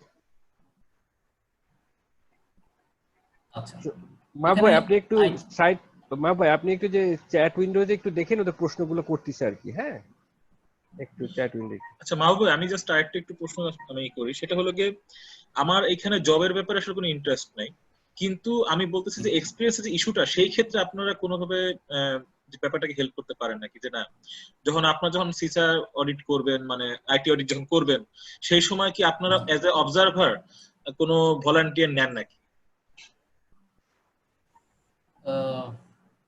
আমাদের আসলে সবাই আমাদের আসলে ওরকম এক্স্যাক্টলি ওই ধরনের প্ল্যাটফর্ম, অডিটিং প্ল্যাটফর্মে এই মুহূর্তে আমরা আসলে ওরকম দিতে পারবো। আই হ্যাভ ডাউট শরীফ ভাই সিনটেক যদি এরকম করে কিছু করবে কিনা আমি ঠিক শিওর না, আমার আসলে অতটা ইয়ে নাই। শরীফ ভাই, আশরাফ ভাই, ওনারা হয়তো বেটার পজিশনে থাকবে যাতে এই ধরনের জব অপরচুনিটি বা এই ধরনের একটা প্ল্যাটফর্ম তৈরি করে দেওয়া সম্ভব কিনা। বাট এই মুহূর্তে আসলে এটা শরীফ ভাই শুনতেছেন?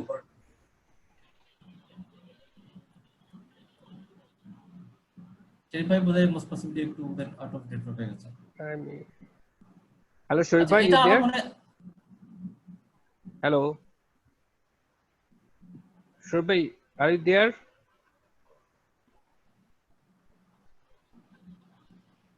আচ্ছা আচ্ছা আশা, আমার এই কোশ্চেনটাকে আমরা একটু নোট করে রাখি, ঠিক আছে? এটা এই মুহূর্তে আমাদের পক্ষে এই মুহূর্তে আসলে ওভাবে আনসার করা ডিফিকাল্ট।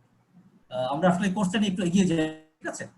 আমরা আজকের কোর্সটা আমরা শেষ করি, তারপরে আমরা দেখি এর মধ্যে আমাদের শরীফ ভাই যদি জয়েন করেন উনি হয়তো আরো কিছু অ্যাড করতে পারবেন। বাট এই মুহূর্তে ডাইরেক্ট আসলে ওইভাবে আমরা পজিটিভলি আনসার ওইভাবে আসলে করতে পারছি না। বাট সিনটেক এলএলসি আসলে আমরা আপনাকে রিকোয়েস্ট করবো, সিনটেক এলএলসি আসলে ওনাদেরকে এই ব্যাপারে কোনো হেল্প করতে পারি কিনা সেই ব্যাপারে একটু চিন্তা ভাবনা করার জন্য এবং সেই ব্যাপারে আলাপ করার জন্য যে এই ব্যাপারে আমরা কি করতে পারি, আমরা আসলে প্রসেস করে দিই, ঠিক আছে? হ্যাঁ হ্যাঁ, না আমি আসলে স্কিপ করেছি। আসলে কি বলেছে, প্রশ্নটা কি ছিল একটু কাইন্ডলি আবার একটু রিপিট করবেন? প্রশ্নটা ছিল যে ওনা তো সিসা পরীক্ষা দিবেন, ঠিক আছে, কিন্তু এক্সপেরিয়েন্সের একটা রিকোয়ারমেন্ট আছে, এক্সপেরিয়েন্স গ্যাদার করতে পারার জন্য আমরা তাদেরকে কোনোভাবে হেল্প করতে পারি কিনা। Okay, I'm not downing this question. We'll get back to you soon. জি, আমি জাস্ট হলো এখানে শুধু জব না, মানে not in job, as a observer, audit observer হিসেবে আমাদেরকে সুযোগ দেওয়া যায় নাকি? Okay. এটা আমরা হায়ার ম্যানেজমেন্টের সাথে আমরা আলাপ করি। Okay, any question, any other question? না, এখন আপাতত নাই। আই থিংক আমরা উই ক্যান প্রসিড। হ্যাঁ শিওর। রাইট, আমরা প্রসিড করি তারপরে হয়তো আরো কোশ্চেন আসতে পারে, ঠিক জি আছে? হ্যাঁ হ্যাঁ দেখি যে রাইট রাইট। কোর্সের কন্টেন্টটা কিরকম। হ্যাঁ, ঠিক আছে। জি জি তাহলে প্রথম কন্টেন্ট হচ্ছে যে আইএস অডিট ফাংশন, এবং অডিটের সাথে যারা অলরেডি যুক্ত আছে তারা তো জানেনই অডিটিংটা কি। আর অডিটিং যারা কিছুটা জব এক্সপিরিয়েন্স আছে, তারা যারা কোনো অডিটরকে কখনো ফেস করেছেন, তারাও মোটামুটি জানেন যে আসলে অডিটিংটা কি, ঠিক আছে? যারা এখনো জবে ঢুকেননি তাদের কাছে অথবা জিনিসটা নতুন হতে পারে। তো অডিটিং ব্যাপারটা হচ্ছে যে একটা বিজনেসের ফাংশন গুলো ঠিকমতো চলছে কিনা সেই জিনিসগুলো একজন এক্সটার্নাল পার্টির কাছ থেকে একটা অ্যাসুরেন্স পাওয়া, যারা বিজনেসের যারা স্টেক হোল্ডার আছেন তারা একটা অ্যাসুরেন্স পাওয়া যে হ্যাঁ তাদের যে প্রসেসগুলো সেট করে দিয়েছেন তারা সেই জিনিসগুলো প্রপারলি চলছে। অর্থাৎ একটা অর্গানাইজেশনের কাজকর্ম, যেমন ফর এক্সাম্পল আইটি ডিপার্টমেন্টের কথা যদি বলি, আইটি ডিপার্টমেন্ট ঠিক মতো রান করছে, এই জিনিসটা, এই অ্যাসুরেন্সটা অর্গানাইজেশনের স্টেক হোল্ডাররা কোথেকে পাবেন? তারা এই অ্যাসুরেন্সটা পাওয়ার জন্য এক্সটার্নাল কোনো অডিটরকে নিয়োগ করবেন, যারা তাদের সিস্টেম অডিট করে দিয়ে তাদেরকে বলবে হ্যাঁ তোমার নেটওয়ার্ক আছে, যে সিস্টেম আছে সেগুলো মোটামুটি সিকিউর, রাইট? কোন লেভেলে সিকিউরিটি আছে, এবং এখান থেকে যে আউটকাম তোমরা পাচ্ছ সেটা ভালো একটা আউটকাম পাচ্ছ, এবং তাদের কোনো যদি সাজেশন থাকে, মানে রিকমেন্ডেশন থাকে, সেই রিকমেন্ডেশন তারা দিবে এটাকে আরো কিভাবে বেটার করা যায়। এটাই হচ্ছে primary audit function, IS audit function. বুঝা গেছে মোটামুটি ব্যাপারটা কি, যে কিভাবে এফিশিয়েন্টলি আইটি রিসোর্সগুলোকে, আইএস রিসোর্সগুলোকে ইউটিলাইজ করা যায়, সেই ব্যাপারে একটা অ্যাসুরেন্স পাওয়া from an external party. This is called IS audit. আচ্ছা, তো অডিটর হওয়ার জন্য কি ধরনের স্কিল দরকার? ওকে, ইসাকা যে জিনিসটা এক্সপেক্ট করে, যারা ইসাকা যাদেরকে সার্টিফাই করবে, ইসাকা তাদেরকে এক্সপেক্ট করে যে তারা অডিট অ্যাসুরেন্স স্ট্যান্ডার্ড গুলো জানে, ঠিক আছে? ইসাকা যে স্ট্যান্ডার্ড গুলো সেট করেছে তারা সেটা জানে। তাদেরকে নট নেসেসারিলি মেমোরাইজ করতে হবে, নো, তাদেরকে প্রতিটা স্ট্যান্ডার্ডের লাইন বাই লাইন ধরে ধরে মেমোরাইজ করার দরকার নেই। তারা মোটামুটি স্ট্যান্ডার্ড সম্পর্কে তাদের একটা ধারণা আছে, এটা ইসাকা এক্সপেক্ট করতেই পারে, ঠিক আছে? এটাই তারা এক্সপেক্ট করে। এবং CISA candidate do not need to memorize the ISACA assurance standard guide, কোনটাই মেমোরাইজ করার দরকার নেই, বাট তাদের একটা মোটামুটি ধারণা থাকা দরকার এই ধরনের কিছু স্ট্যান্ডার্ড আছে যেগুলো তাদেরকে মেনটেন করতে হবে, এবং তাদেরকে কিছু code of professional ethics maintain করতে হবে, এই জিনিসটা তাদের মাথায় থাকতে হবে। তো কোড অফ এথিক্সটা সম্পর্কে কিছু কথাবার্তা বলতে হয়। ইসাকার যে সার্টিফাই করার আগে তারা যেই জিনিসগুলো তারা রিকোয়ার করে যে যারা অডিটর হবে তারা কোড অফ এথিক্স মেনে চলবে, এবং এই কোড অফ এথিক্সটা, তার মানে কোড অফ এথিক্সটা সিসা পার্টিসিপেন্টকে জানতে হবে প্রথমে, হ্যাঁ, ঠিক আছে? তার অ্যাটলিস্ট মূল জিনিসগুলো জানতে হবে, যেমন কি কি কোড অফ এথিক্সের কি কি আছে। প্রথম হচ্ছে যে যিনি সিসা অডিটর তিনি একটা অর্গানাইজেশনের কমপ্লাই করে কিনা, স্ট্যান্ডার্ড মেনটেন করে কিনা, এই জিনিসগুলো অডিট বের করে আনার জন্য সাপোর্ট করবে, অর্গানাইজেশনকে সাপোর্ট করবেন in implementing and finding out their flaws in the system operations, এই জিনিসটা এক্সপেক্ট করে ডেফিনেটলি এই কাজটা অডিটর করবেন। সেকেন্ড হচ্ছে যে অডিটর তার ডিউটিস গুলো পারফর্ম করবেন with objectivity, due diligence and professional care, অর্থাৎ খুব ভালোভাবে এবং মন দিয়ে এবং অবজেক্টিভিটিকে কোনো রকম পার্সিয়ালিটি না করে তিনি তার ডিউটিটা পালন করবেন, এটা এক্সপেক্ট করে ফ্রম সার্টিফাইড অডিটরস।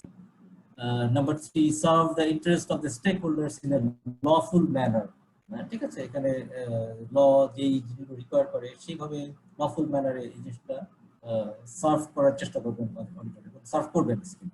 বেসিক্যালি এই জিনিসটা সার্টিফাইড হওয়ার পরেও যদি কখনো ইসাকা দেখে যে এই জিনিসটা সার্টিফাইড অডিটর এই জিনিসটাতে কোথাও গাফিলতি করছে বা করে নাই, বিকজ এই সার্টিফিকেশন মেনটেন করার ব্যাপার, তখন কিন্তু ইসাকা তার সার্টিফিকেটটাকে ক্যান্সেল করে দিতে হবে। ফার্স্ট নাম্বার যে পয়েন্ট সেটা হচ্ছে যে ইসাকা সার্টিফাইড অডিটর তিনি মেইনটেইন করবেন the privacy and confidentiality of information obtained in the course of the activities, the information security information যেগুলো পাবেন কোনো অডিট করার সময় সেটাকে তারা তার প্রাইভেসি এবং কনফিডেন্সিয়ালিটি তারা মেইনটেইন করবেন। এবং ফার্স্ট নাম্বার যেটা অ্যাবাভ অল, যে অডিটর তাদের কম্পিটেন্সিটাকে মেইনটেইন করবেন through updating themselves with new technology advancement গুলো আছে, সেই স্কিল যেগুলো আছে, নলেজ যেগুলো আছে সেগুলোকে সবসময় আপ টু ডেট অবস্থায় রাখবেন। আচ্ছা, 6 নম্বর একটা আছে inform appropriate parties of the results of work perform, যেই কাজটা অডিটর করবেন সেটাকে প্রপারলি কমিউনিকেট করবেন, এবং রিলেটেড যে ইনফরমেশনগুলো তারা সেখান থেকে গ্যাদার করবেন সেগুলো প্রপারলি ডিসক্লোজ করবেন স্টেক হোল্ডারদের কাছে, যাতে তারা কোনোভাবে মিসগাইডেড হতে না পারে, মিস ইনফরমেশন অথবা ওই ইনফরমেশন তাদের যে রেজাল্ট যেটা পাবলিশ করবেন অডিটর, সেই রেজাল্ট দিয়ে তাদের যাতে কোনো রকম কনফিউশন যাতে না থাকে, ফুল সাপোর্টিং ডকুমেন্টেড সাপোর্ট যাতে থাকে, এভিডেন্স যাতে থাকে। সবচেয়ে হচ্ছে support of professional education of stakeholders in enhancing their understanding of the governance management enterprise systems. অর্থাৎ সাপোর্টিং যে ডকুমেন্ট আছে এবং প্রফেশনাল এডুকেশন যেটা আছে, যদি কোনো বোঝাতে হয়, কোনো যে এমপ্লয়ীদেরকে যেই জিনিসগুলো বোঝাতে হবে অডিটিং করার জন্য, পাস করার জন্য, স্ট্যান্ডার্ড মেনটেন করার জন্য, তো সেই জিনিসগুলো তারা প্রপারলি প্রোভাইড করবেন, সেই সাপোর্টটা। সিসা টেস্টে আরেকটা যেটা জিনিস, এই অডিটিং রিলেটেড যে জিনিসটা সিসাকে টেস্ট করবে, যে সিসা ক্যান্ডিডেট জানেন কিনা, সেটা হচ্ছে ক্যান্ডিডেট স্ট্যান্ডার্ড কি জিনিস সেটা বোঝেন কিনা, গাইডলাইন কি জিনিস সেই জিনিসটা বোঝেন কিনা, স্ট্যান্ডার্ড গাইডলাইনের মধ্যে কি পার্থক্য সেই জিনিসটা বোঝেন কিনা, আরেকটা হচ্ছে টুলস এন্ড টেকনিক্স, এই স্ট্যান্ডার্ড গাইডলাইন এবং টুলস এন্ড টেকনিক, এই তিনটা জিনিস কোনটা কি জিনিস এবং কোনটা কিভাবে ব্যবহার করতে হয় সেই জিনিসটা ক্যান্ডিডেট জানেন কিনা। যেমন স্ট্যান্ডার্ডের ভিতরে কিছু আছে general standards, which is some general auditing standards যেটা প্রত্যেকটা অডিটরকে মেনে চলতে হয়। কিছু হচ্ছে পারফরম্যান্স রিলেটেড স্ট্যান্ডার্ডস, অর্থাৎ যেটা পার্টিকুলার অডিটিং ফাংশনটাকে পারফর্ম করার জন্য কিছু স্ট্যান্ডার্ড সেট করা আছে, সেই স্ট্যান্ডার্ডগুলো তাকে মেনে চলতে হবে, সেই জিনিসটা তিনি জানেন কিনা। এবং কিছু রিপোর্টিং স্ট্যান্ডার্ড আছে, কিভাবে কমিউনিকেট করতে হবে রেজাল্টটাকে, সেটার একটা কিছু স্ট্যান্ডার্ড আছে, সেই স্ট্যান্ডার্ড মেনটেন করে রিপোর্ট করেন কিনা, এই জিনিসগুলো তাকে জানতে হবে। তো স্ট্যান্ডার্ড হচ্ছে কিছু জিনিস, কিছু স্টেটমেন্ট যেটা একজন অডিটরকে মেনে চলতেই হবে, so it is a must. So standard হচ্ছে মেইনটেইন করতেই হবে। গাইডলাইন হচ্ছে যেটা ফলো করতেও পারেন নাও করতে পারেন অডিটর, আর টুলস এন্ড টেকনিক্স হচ্ছে যেটা তাকে হেল্প করবে। তো এটা হচ্ছে basically tool standard guideline tools এর মধ্যে পার্থক্য। তো স্ট্যান্ডার্ড সম্পর্কে ধারণা আছে কিনা সেটা টেস্ট করা হবে ইসাকাতে, অর্থাৎ কি ধরনের স্ট্যান্ডার্ড আছে, কি কি ক্যাটাগরি স্ট্যান্ডার্ড আছে। আইএসও আপনি তো বললেন যে আইএসও এর উপরে আপনি অনেক লিড অডিটর ছিলেন, সো আইএস এর যে স্ট্যান্ডার্ডগুলো আছে, ইন্টারন্যাশনাল যে স্ট্যান্ডার্ডগুলো আছে, সেই স্ট্যান্ডার্ডগুলো সম্পর্কে সিসা যে অডিটর তার মোটামুটি একটা ধারণা আছে কিনা। আইএসও 9000 সিরিজ কি জিনিস, 27000 কি জিনিস, সিকিউরিটি রিলেটেড স্ট্যান্ডার্ডস, তারপরে আপনার কোয়ালিটি অ্যাসুরেন্স রিলেটেড স্ট্যান্ডার্ডস, কোনটা কি ধরনের স্ট্যান্ডার্ড, সেই স্ট্যান্ডার্ডগুলো সম্পর্কে তার মোটামুটি একটা ধারণা আছে কিনা সেগুলো তাকে জানতে হবে। তো অডিটিং রিলেটেড যে স্ট্যান্ডার্ডগুলো আছে সেগুলো কয়েকটা ক্যাটাগরি আছে, সেই ক্যাটাগরিগুলো অ্যাটলিস্ট যদি জানেন কিনা যে কোনটা কি ধরনের স্ট্যান্ডার্ড। অডিট চার্টারের উপর কিছু স্ট্যান্ডার্ড আছে, independence, professional independence, regional expectation, due professional care, অর্থাৎ একজন অডিটর কিভাবে পারফর্ম করবেন, সেই তার কি ধরনের প্রফেশনাল লেভেল কি থাকা উচিত, এই যে স্ট্যান্ডার্ডগুলো আছে সেই স্ট্যান্ডার্ডগুলো সম্পর্কে ধারণা আছে কিনা, সেইটা বেসিক্যালি টেস্ট করা হবে সিজন।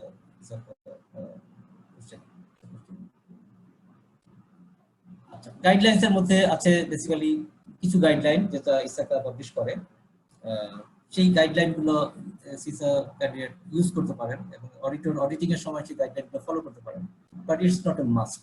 স্ট্যান্ডার্ড যেটা ফলো করতেই হবে, আর গাইডলাইনটা হচ্ছে যে হেল্প করবে, but it's not a must to follow, but follow করলে ভালো, ফলো না করলেও ওরকম না যে তার মানে সার্টিফিকেশন বাতিল হয়ে যাবে, এরকম কোনো ব্যাপার না, বাট এটা ফলো করা উচিত।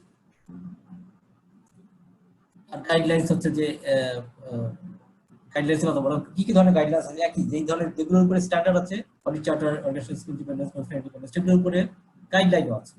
তো স্ট্যান্ডার্ডটা ফলো করতেই হবে, আর গাইডলাইনগুলো হচ্ছে তাকে হেল্প করবে, সে ফলো করতে পারে না করতে পারে, বাট করলে ভালো, না করলে ক্ষতি নাই, এরকম একটা ব্যাপার। আর থার্ড যেটা টুলস এন্ড টেকনিক্স, সেটা হচ্ছে অডিটরকে হেল্প করবে। যেমন ইসাকার পাবলিশ করা অনেক হোয়াইট পেপার আছে, অডিট অ্যাসুরেন্স প্রোগ্রাম আছে, কোভিড-5 ফ্যামিলি প্রোগ্রাম আছে, কিছু কোভিড একটা ফ্রেমওয়ার্ক যেটা ইসাকে অডিটরকে হেল্প করতে পারে, সো এটা একটা tools. Technical risk management reference সিরিজের কিছু গাইডলাইন্স আছে, টুলস এন্ড টেকনিক্স আছে, জার্নাল আছে, আইটি অডিট বেসিক্স এর উপরে জার্নাল আছে ইসাকে পাবলিশ করা। তো এগুলো হচ্ছে টুলস যেগুলো একজন সার্টিফাইড অডিটর ব্যবহার করতে পারেন। আইটিএফ একটা ফ্রেমওয়ার্ক আছে যেখানে কিছু এস্টাবলিশ করা স্ট্যান্ডার্ড এবং গাইডলাইন তারা টুলস পাবলিশ করে থাকে, তো সেগুলো একজন সিসা অডিটর ইউজ করতে পারে। তো মোটামুটি ভাবে standards, guidelines, tools and techniques, এই তিনটার পার্থক্য একজন অডিটর বুঝেন কিনা, কোনটা কি জিনিস সেটা, এবং ইসাকা পাবলিশ করা কি কি ধরনের স্ট্যান্ডার্ড গাইডলাইন আছে তার উপরে মোটামুটি একটা ধারণা আছে কিনা, এইটা জিনিসটা টেস্ট করা হবে এক্সামে। তো এখানে পিকচারটি আমরা দেখাচ্ছি যে basically what the difference between standard guideline and tools and techniques. Standard which is must be followed by the auditor, আর গাইডলাইন হচ্ছে provide assistance on how the auditor can implement standards, আর টুলস এন্ড টেকনিক্স হচ্ছে provide examples, steps যেগুলো auditor follow করতে পারেন audit করার সময় এবং স্ট্যান্ডার্ড ইমপ্লিমেন্ট করার সময়।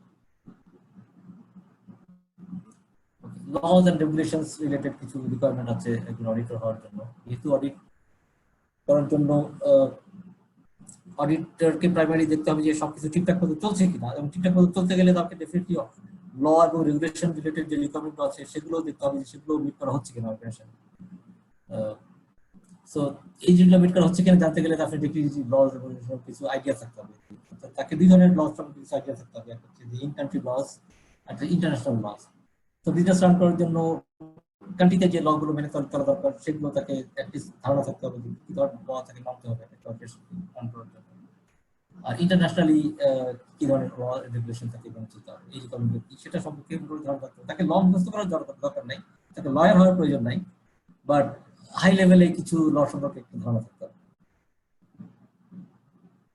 এখানে কিছু এক্সাম্পল দিয়েছে কি ধরনের ল সম্পর্কে, যেটা লয়ের এক্সাম্পল দিয়েছে, যেমন একটা ল আছে HIPAA, US health insurance portability and accountability act, US Sarbanes Oxley act.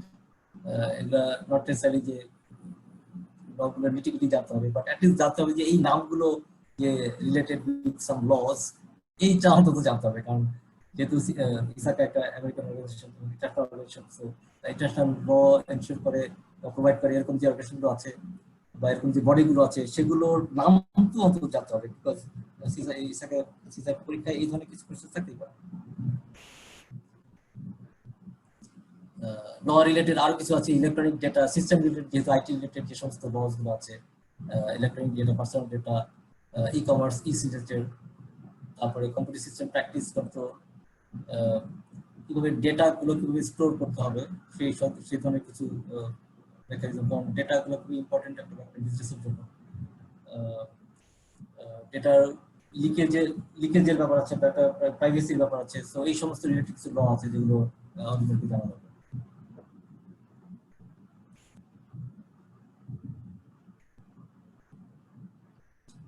আচ্ছা, লগুলো কিভাবে ডকুমেন্ট করা হয় একটা অর্গানাইজেশনে সেই জিনিস সম্পর্কে জানা দরকার। কিভাবে কোন কোন ডকুমেন্টেড লস গুলো অর্গানাইজেশন মেনে চলে, এবং তাদের পলিসিগুলো কিভাবে এই যে লগুলোকে তৈরি করা হয়, পলিসিগুলো তৈরি করার সময় তারা লগুলোকে কনসিডার করে কিনা। তো এই যেটা বেসিক্যালি অডিটরকে দেখে যেতে হবে, সেই প্রসিডিউরগুলোকে অ্যাডহিয়ার করে চলে কিনা অর্গানাইজেশনটা, এবং সেই প্রসিডিউরগুলো ল দ্বারা রেগুলেটেড কিনা এবং ল মেনে চলে কিনা। So these are the things that will be tested in the CISA exam. Audit related finally third যে জিনিসটা আছে যেটা টেস্ট করবে CISA, সেটা হচ্ছে control self assessment. Control self assessment হচ্ছে একটা মডার্ন টেকনিক অফ অডিটিং। এটা ট্র্যাডিশনাল অডিটিং এর সাথে এটা একটু ডিফারেন্ট।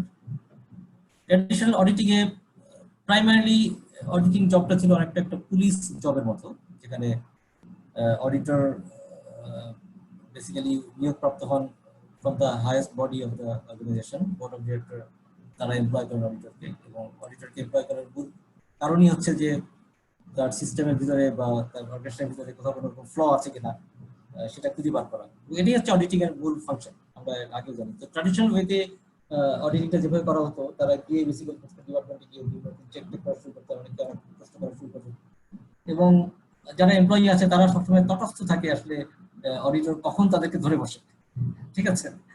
তো এই জিনিসগুলো আসলে সিএস এর যে টেকনিকটা, মডার্ন যে টেকনিকটা আছে অডিটিং করার, সেটা অনেকটাই ওভারকাম করার চেষ্টা করে। কারণ অডিটরের রোল যদি পুলিশ রোলের মতো হয়, তখন আসলে তার যে মূল যে অবজেক্টিভ সেটা ইমপ্লিমেন্ট করাটা একটু ডিফিকাল্ট হয়ে যায়, কারণ এমপ্লয়ীদের কাছ থেকে পুরোপুরি সাপোর্ট পাওয়াটা একটু ডিফিকাল্ট হয়ে যায় তখন। তো সিএসএ হচ্ছে এমন একটা অ্যাপ্রোচ যেখানে অডিটর অনেকখানি অডিটিং রোল দিয়ে দেন এমপ্লয়ীদেরকে, ম্যানেজারদেরকে, তাদের নিজের উপরেই অনেকটা অ্যাসেসমেন্টের দায়িত্ব চাপিয়ে দেওয়া। সিএসআই টেকনিকে বেসিক্যালি অডিটর একটা রিকমেন্ড করেন যে অর্গানাইজেশন ভিতরে নিজেরাই নিজেদের ভিতরে তারা ডিসকাস করে তারা তাদের ফ্লস গুলোকে বের করবে। অর্থাৎ তিনি মোটামুটি একটা রিকমেন্ডেশন দেন যে প্রতিটি ডিপার্টমেন্টের ভিতরে অন্তত মান্থলি একটা করে তাদের একটা রিস্ক রিলেটেড মিটিং হওয়া উচিত, যে মিটিং এর প্রাইমারি পারপাস হবে ইস্যুস গুলোকে, রিস্ক রিলেটেড ইস্যুস গুলোকে বের করে নিয়ে আসা, এবং সেই মিটিং এ ডিফারেন্ট ডিপার্টমেন্টের বা একটি ডিপার্টমেন্টের যারা কোনো একটা কাজের সাথে জড়িত তারা এই মিটিং এ রিপ্রেজেন্ট করবেন, তারা মিটিং অ্যাটেন্ড করবেন এবং অ্যাটেন্ড করে তার যার কাজের যে এরিয়া আছে সেই এরিয়া থেকে কোনো রকম ইস্যু আছে কিনা, কোনো রিস্ক আছে কিনা সেই জিনিসগুলো তারা বের করে এসে ডিসকাস করবেন। তো এটা হচ্ছে প্রাইমারি সিএস এর কনসেপ্ট। অর্থাৎ এখানে বলা হচ্ছে যে কন্ট্রোল সেলফ অ্যাসেসমেন্ট, অর্থাৎ যারা এমপ্লয়ি যারা কাজ করছেন তারা নিজেরাই অ্যাসেস করে বের করে নিয়ে আসবেন যে এখানে কোনো রকম অডিটিং গ্যাপ আছে কিনা, কোনো রকম ফ্লজ আছে কিনা। সো এই জিনিসটা যদি করেন তাহলে অডিটরের জন্য ব্যাপারটা অনেক ইজি হয়ে যায়, অর্গানাইজেশনের জন্য রিস্ক ফ্রি থাকাটা অনেকটা সহজ হয়ে যায়। এবং এই সিএসএ অ্যাপ্রোচও এটাও রিকোয়ার করে যে প্রতি অর্গানাইজেশনে একটা করে একটা ইন্টারনাল কন্ট্রোল ডিপার্টমেন্ট থাকা উচিত, যারা এই সিএসএ ব্যাপারটা মনিটর করবে, তারা ডিফারেন্ট ডিপার্টমেন্টকে ফ্যাসিলিটেট করবে যাতে তারা নিজেদেরকে সেলফ অ্যাসেস করতে হেল্প করবে, যারা নিজেরাই নিজেদের মিটিং করে তাদের রিস্ক রিলেটেড ইস্যুগুলোকে বের করে একটা অ্যাসেসমেন্ট নিজেরাই যেতে করতে পারে যে তাদের কি কি ধরনের ইস্যুস আছে, কোনগুলো ফোকাস করা উচিত। তো পরবর্তীতে এক্সটার্নাল অডিটর এসে তাদের জন্য চেক করাটা অনেক ইজি হয়ে যাবে এবং তারা এক্সটার্নাল অডিটরের মূল কাজ হবে তখন যে ইন্টারনাল অডিট ফাংশনটা কিন্তু কাজ করছে কিনা, ডিপার্টমেন্টগুলো নিয়মিত রেগুলারলি মিটিং করে তাদের ইস্যুগুলো বের করছে কিনা এবং সেই ইস্যুগুলো প্রপারলি রিজলভ করার জন্য মেইন যারা স্টেক হোল্ডার তাদের কাছ থেকে সাপোর্ট পাচ্ছে, তাদের কাছে যাচ্ছে কিনা এই জিনিসগুলো। তো এই সিএসএ কাজটা করতে গেলে কিছু এখানে টুলস আছে, যে জিনিসগুলো হচ্ছে প্রাইমারি টুলস হচ্ছে management meetings, client workshops, worksheet, rating sheet, এই ধরনের কিছু টুলস আছে। তো এই জিনিসটা অডিটর জানে কিনা বা পার্টিসিপেন্ট যে সিসা পার্টিসিপেন্ট যে জানে কিনা এই জিনিসটা বেসিক্যালি প্রাইমারি টেস্ট করা হয় সিসা এক্সাম। তো সিএসএ প্রাইমারি অবজেক্টিভ হচ্ছে to leverage the internal audit function by shifting some of the control monitoring responsibilities to the functional areas. Functional area অর্থাৎ মনে করেন আপনার আইটি ডিপার্টমেন্টকেই কিছু রেসপন্সিবিলিটি দিয়ে দেওয়া যে তোমরা তোমাদের ডিপার্টমেন্টের ভিতরে, আইটি ডিপার্টমেন্টের ভিতরে বিভিন্ন সমস্যার সাথে আলাপ করে তোমরা ফাইন্ড আউট করে যে তোমাদের প্রবলেম করে, ঠিক আছে। আর একটা মার্কেটিং ডিপার্টমেন্ট অথবা অন্য একটা ফাইন্যান্স ডিপার্টমেন্ট, তো সেই ডিপার্টমেন্টের যারা কাজ করছেন তারা নিজেরাই, ওয়ার্কার যারা আছে তারা নিজেরাই ডিসকাস করে তাদের ফ্লসগুলো বের করবে, তাদের রিস্কগুলো ইস্যু ফেস করবে এবং সেগুলোকে মিটিগেট করার অনেকটা এম্পাওয়ারমেন্ট ওয়ার্কারদেরকেই দিয়ে দেওয়া হবে। অর্থাৎ সেখানে সেই ডিপার্টমেন্টের ম্যানেজারকেই অনেকটা এম্পাওয়ারমেন্ট করা হবে যে হ্যাঁ তুমি তোমার রিস্কগুলো ইস্যু মিটিগেট করার জন্য এই কিছু ধরনের স্টেপ তুমি নিতে পারো, ঠিক আছে। তো এই ধরনের সিএসএর মূল অবজেক্টিভ হচ্ছে এমপ্লয়ীদেরকে এম্পাওয়ার করা এবং তাদেরকে তাদের রিস্ক ফ্রি ওয়েতে তাদেরকে তাদের কাজটা করার সুযোগ তৈরি করে দেওয়া। তো সিএসএ অ্যাপ্রোচের অ্যাডভান্টেজ ডিসঅ্যাডভান্টেজ দুটোই আছে আসলে, সবকিছুরই অ্যাডভান্টেজ ডিসঅ্যাডভান্টেজ দুটোই থাকে। তো সিএসএটা একটা is a very good approach of auditing, যেখানে আর্লি ডিটেক্ট করা যায় একটা রিস্ককে, যেহেতু রেগুলার মিটিং করছে আমাদের এমপ্লয়িরা, তো কোনো রকম রিস্ক যদি থাকে সেটা অনেক আগেই বের হয়ে আসে। এটা একটা হিয়ারের একটা এনভায়রনমেন্ট তৈরি করে, কাজের একটা এনভায়রনমেন্ট তৈরি করে যেখানে প্রত্যেকেই আসলে রিস্ক ফ্রি ওয়েতে কাজ করতে একটা মোটিভেটেড ফিল করে। বাট এটা কিছু ডিসঅ্যাডভান্টেজও আছে, যেমন অনেক অর্গানাইজেশন মনে করতে পারে যে ইটস ওয়েস্টেজ অফ টাইম। একটা ডিপার্টমেন্টের ম্যানেজার মনে করতে পারে যে এই যে প্রতি মাসে কিছু লোক একসঙ্গে 1 ঘন্টা বসে চা রাস্তা পানি খাচ্ছে, ইটস ওয়েস্টেজ অফ টাইম, এই সময় তারা অনেক প্রোডাক্টিভ কিছু করতে পারতো, ঠিক আছে। সো এরকম যদি মেন্টালিটি থাকে তাহলে এই সিএসএটা খুব একটা ভালো এফেক্টিভ নাও হতে পারে। তারপরে এমন হতে পারে যে যারা এমপ্লয়ীদেরকে যদি প্রপারলি এম্পাওয়ার করা না হয় কথা বলার জন্য, তো তারা হয়তো বা মিটিং করতে বলবে কিন্তু তাদের ইস্যুগুলোকে রেজ করবে না। তাদের যদি ভয় থাকে যে তাদের ইস্যুগুলোকে রেজ করলে তাদের উপরে কাজের লোড বা অন্যদের প্রেশার পড়ে যাবে, তাহলে তারা হয়তো বা সেভাবে প্রপারলি তাদের ইস্যুগুলোকে রেজ করতে মোটিভেটেড যদি ফিল না করে, তাহলে আসলে সিএসএ অ্যাপ্রোচ থেকে খুব একটা বেনিফিট পাওয়া যাবে না, ঠিক আছে। সো এটা অ্যাডভান্টেজ দুটোই কনসিডার করে বেসিক্যালি অ্যাপ্রোচ করা উচিত। সো যেহেতু সিএস একটা মডার্ন অ্যাপ্রোচ, এই অ্যাপ্রোচটা যদি প্রপারলি ইমপ্লিমেন্ট করা যায় একটা অর্গানাইজেশনে, তাহলে এখান থেকে অডিটিং ফাংশন থেকে একটা অর্গানাইজেশন অনেকভাবে বেনিফিটেড হতে পারে। এবং এই বেনিফিটটা প্রপারলি পাওয়ার জন্য ইসাকা এক্সপেক্ট করে যে যারা সিসা সার্টিফাইড হবে তারা সিএসএ অ্যাপ্রোচটা খুব ভালো মতো তারা অ্যাডপ্ট করুক এবং তারা একটা অর্গানাইজেশনে যারা অডিটিং করতে যখন যাবে তখন তারা সিএসএ সেলফ অ্যাসেসমেন্ট অ্যাপ্রোচটাকে তারা প্রপারলি ফ্যাসিলিটেট করুক। তো আমরা যদি পাশাপাশি দুটোকে কম্পেয়ার করি ট্র্যাডিশনাল ভার্সাস সিএসএ, ট্র্যাডিশনালি আমরা দেখতে পাচ্ছি যে ডিউটিস গুলো প্রপারলি মূলত সুপারভাইজড হয়। তো যারা অ্যাকচুয়ালি কাজ করে তাদেরকে কেউ না কেউ একজন সুপারভাইজ করে, তাদের নিজেদের খুব বেশি অথরিটি থাকে না। আর সিএসএ অ্যাপ্রোচে যদি সাকসেসফুল করতে হয় তাহলে এম্পাওয়ার্ড অথবা অ্যাকাউন্টেবল এমপ্লয়িজ থাকতে হয়। এখানে ম্যানেজারের পরিমাণ বেশি, অর্থাৎ যারা কাজ করবে তাদেরকে কিছু লেভেলে তাদেরকে এম্পাওয়ারমেন্ট করার প্রয়োজন আছে, অর্থাৎ তারা যাতে তাদের নিজেদের কিছু ডিসিশন কিছু লেভেলে নিজেরাই নিতে পারে, তাহলে বেসিক্যালি সিএসএ অ্যাপ্রোচটা কাজ করে। ট্র্যাডিশনালটা মূলত পলিসি ড্রিভেন। সিএসএতে এখানেও যে পলিসি থাকবে না তা না, কিন্তু ইটস এ কন্টিনিউয়াস ইমপ্রুভমেন্ট একটা কালচার এখানে কাজ করে। ট্র্যাডিশনাল অ্যাপ্রোচে এমপ্লয়ীদের পার্টিসিপেশন অনেকটা কম অডিটিং ফাংশনে, বাট সিএসএতে এখানে অডিটর এমপ্লয়ি নিজেরাই নিজেদের অডিটর। ট্র্যাডিশনাল অ্যাপ্রোচে স্টেক হোল্ডারদের ফোকাসটা অনেক ন্যারো ফোকাস, অর্থাৎ যারা কাজ করছে তারা অডিটিং রিলেটেড অ্যাসপেক্ট গুলো অতটা চিন্তা করবে না, বাট এখানে এবং স্টেক হোল্ডারদের ফোকাসটা আসলে খুব কম ট্র্যাডিশনাল অ্যাপ্রোচে, কারণ তারা অডিটরের উপরে অনেকখানি ডিপেন্ডেন্ট। কিন্তু সিএসএ অ্যাপ্রোচে যেহেতু অর্গানাইজেশন নিজেই নিজের অডিটিং করছে একটা লেভেলে, তো এখানে স্টেক হোল্ডারদের একটা ব্রড একটা ফোকাস প্রয়োজন। ট্র্যাডিশনাল অ্যাপ্রোচে অডিটরদের অনেক স্পেশালিস্ট ফাংশন করতে হয়, বিকজ অডিটরদের রোলটা অনেক অনেক ব্রড। বাট সিএসএ অ্যাপ্রোচে অডিটরের রোলটা ছোট হয়ে যায়, স্টাফের এমপ্লয়ীদের রোলটা বড় হয়ে যায়, কিন্তু ওভারঅল অডিটিংটা বেটার হয় সিএসএ। তো আমরা মোটামুটি একটা কম্পারিজন পেলাম দুটোর ভিতরে। তো প্রথম যে টাস্কটা সেটা মোটামুটি এতটুকুই। এরপরে আমরা চলে যাব আসলে কিছু স্যাম্পল কিছু কোশ্চেন ডিসকাস করার জন্য। তো এই টাস্ক রিলেটেড যে বিগ পিকচার যে বড় আমরা যেটা পেলাম সেটা হচ্ছে যে টাস্ক 1 যেটা ডোমেইন 1 এর, সেটা হচ্ছে basically execute A risk based is audit strategy in compliance with is audit standards to ensure that the কি রিস্ক এরিয়াস অডিটেড। যেটা হচ্ছে ইসাকার একটা রিকোয়ারমেন্ট, এই কাজগুলো রিস্ক ফ্রি বা মিনিমাম রিস্ক ফ্রি কিভাবে করা যায় তার একটা স্ট্র্যাটেজি, এবং এই কাজটা সার্টিফাইড অডিটর ভালোভাবে করতে পারেন কিনা। আর মূলত যে পিকচারটা এখান থেকে বের আসলো সেটা হচ্ছে যে through a focused risk based approach the IS auditor will focus on those areas most important to the organisation. তাহলে এখানে মূল ফোকাসটা হচ্ছে অর্গানাইজেশনের বেনিফিট, অর্গানাইজেশনের রিস্ক ফ্রি কাজ করা। সো এটা যেই অ্যাপ্রোচে বেটার পাওয়া যাবে সেই অ্যাপ্রোচটাই পাওয়া উচিত। আচ্ছা, এবার আসি সিসা এক্সাম পার্সপেক্টিভে কি ধরনের এক্সাম কি ধরনের কোশ্চেন থাকতে পারে। এই পার্টিকুলার যে টাস্কটা আমরা করলাম এটার উপরে যদি এখন সিসা যদি কোশ্চেন আসে কি ধরনের কোশ্চেন আসতে পারে। ওকে, আচ্ছা এখানে একটা স্যাম্পল একটা কোশ্চেন আমরা ডিসকাস করে দেখি। এখানে ফার্স্ট বলা হচ্ছে যে due to resource constraints of IS audit team, audit plan as originally approved cannot be completed. Okay. একজন অডিটর অডিট করতে গেছেন কিন্তু রিসোর্স কনস্ট্রেন্টের কারণে যেভাবে প্ল্যান করা হয়েছিল সেভাবে অডিট করতে পারছেন না। এই ক্ষেত্রে কোনটা মোস্ট অ্যাকসেপ্টেবল অ্যাকশন?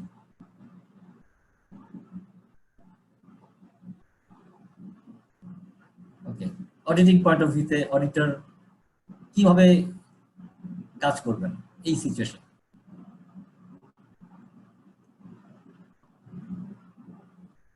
আচ্ছা, আমি কি একটু ফিডব্যাক পেতে পারি পার্টিসিপেন্ট যারা আছে তাদের কাছ থেকে?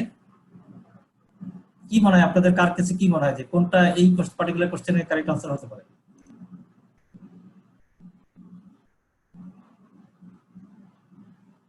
কেউ কি কোনো রকম ফিডব্যাক দিবেন? It could be maybe number C, focus on auditing high risk areas. Yeah, very correct. Very correct. Anyone else? অন্য কারো কি অন্য কিছু মনে হতে পারে? অন্য কিছু মনে হয়? Yeah, you're very correct. Actually, high risk এরিয়াতে আমাদের এই টাস্কের ভিতরেই আছে যে রিস্ক রিলেটেড, তাই না, রিস্ক বেসড অ্যাপ্রোচ। সো আসলে সিসা পরীক্ষার ক্ষেত্রে কয়েকটা জিনিস আপনাদেরকে একটু ভালো মতো মনে রাখতে হবে। একটা হচ্ছে রিস্ক, হাই রিস্ক শব্দটাকে একদম মাথার মধ্যে ঢুকাই দিতে হবে যে অডিটিং এর প্রথম কাজ হচ্ছে রিস্ক খুঁজে বের করা, ঠিক আছে? সো একজন অডিটর যদি কোনো অর্গানাইজেশন অডিট করতেও যান তাকে অবশ্যই রিস্কি এরিয়াগুলোকে হাইলি ফোকাস করতে হবে। যদি এমন দেখা যায় যে রিসোর্স কন্টেন্টের কারণে পুরোপুরি করা যাচ্ছে না অডিট, তাহলে তাকে ফার্স্টে চুজ করতে হবে কোন এরিয়াগুলো সবচেয়ে বেশি রিস্কি এরিয়া, সেগুলোই ফোকাস করতে হবে সবচেয়ে বেশি। সো এই জিনিসটা আসলে এখানে টেস্ট করা হচ্ছে এবং এই জিনিসটা আপনি কারেক্টলি আনসার করেছেন, ভেরি ভেরি গুড। সো আমরা আরেকটা কোশ্চেন ডিসকাস করি।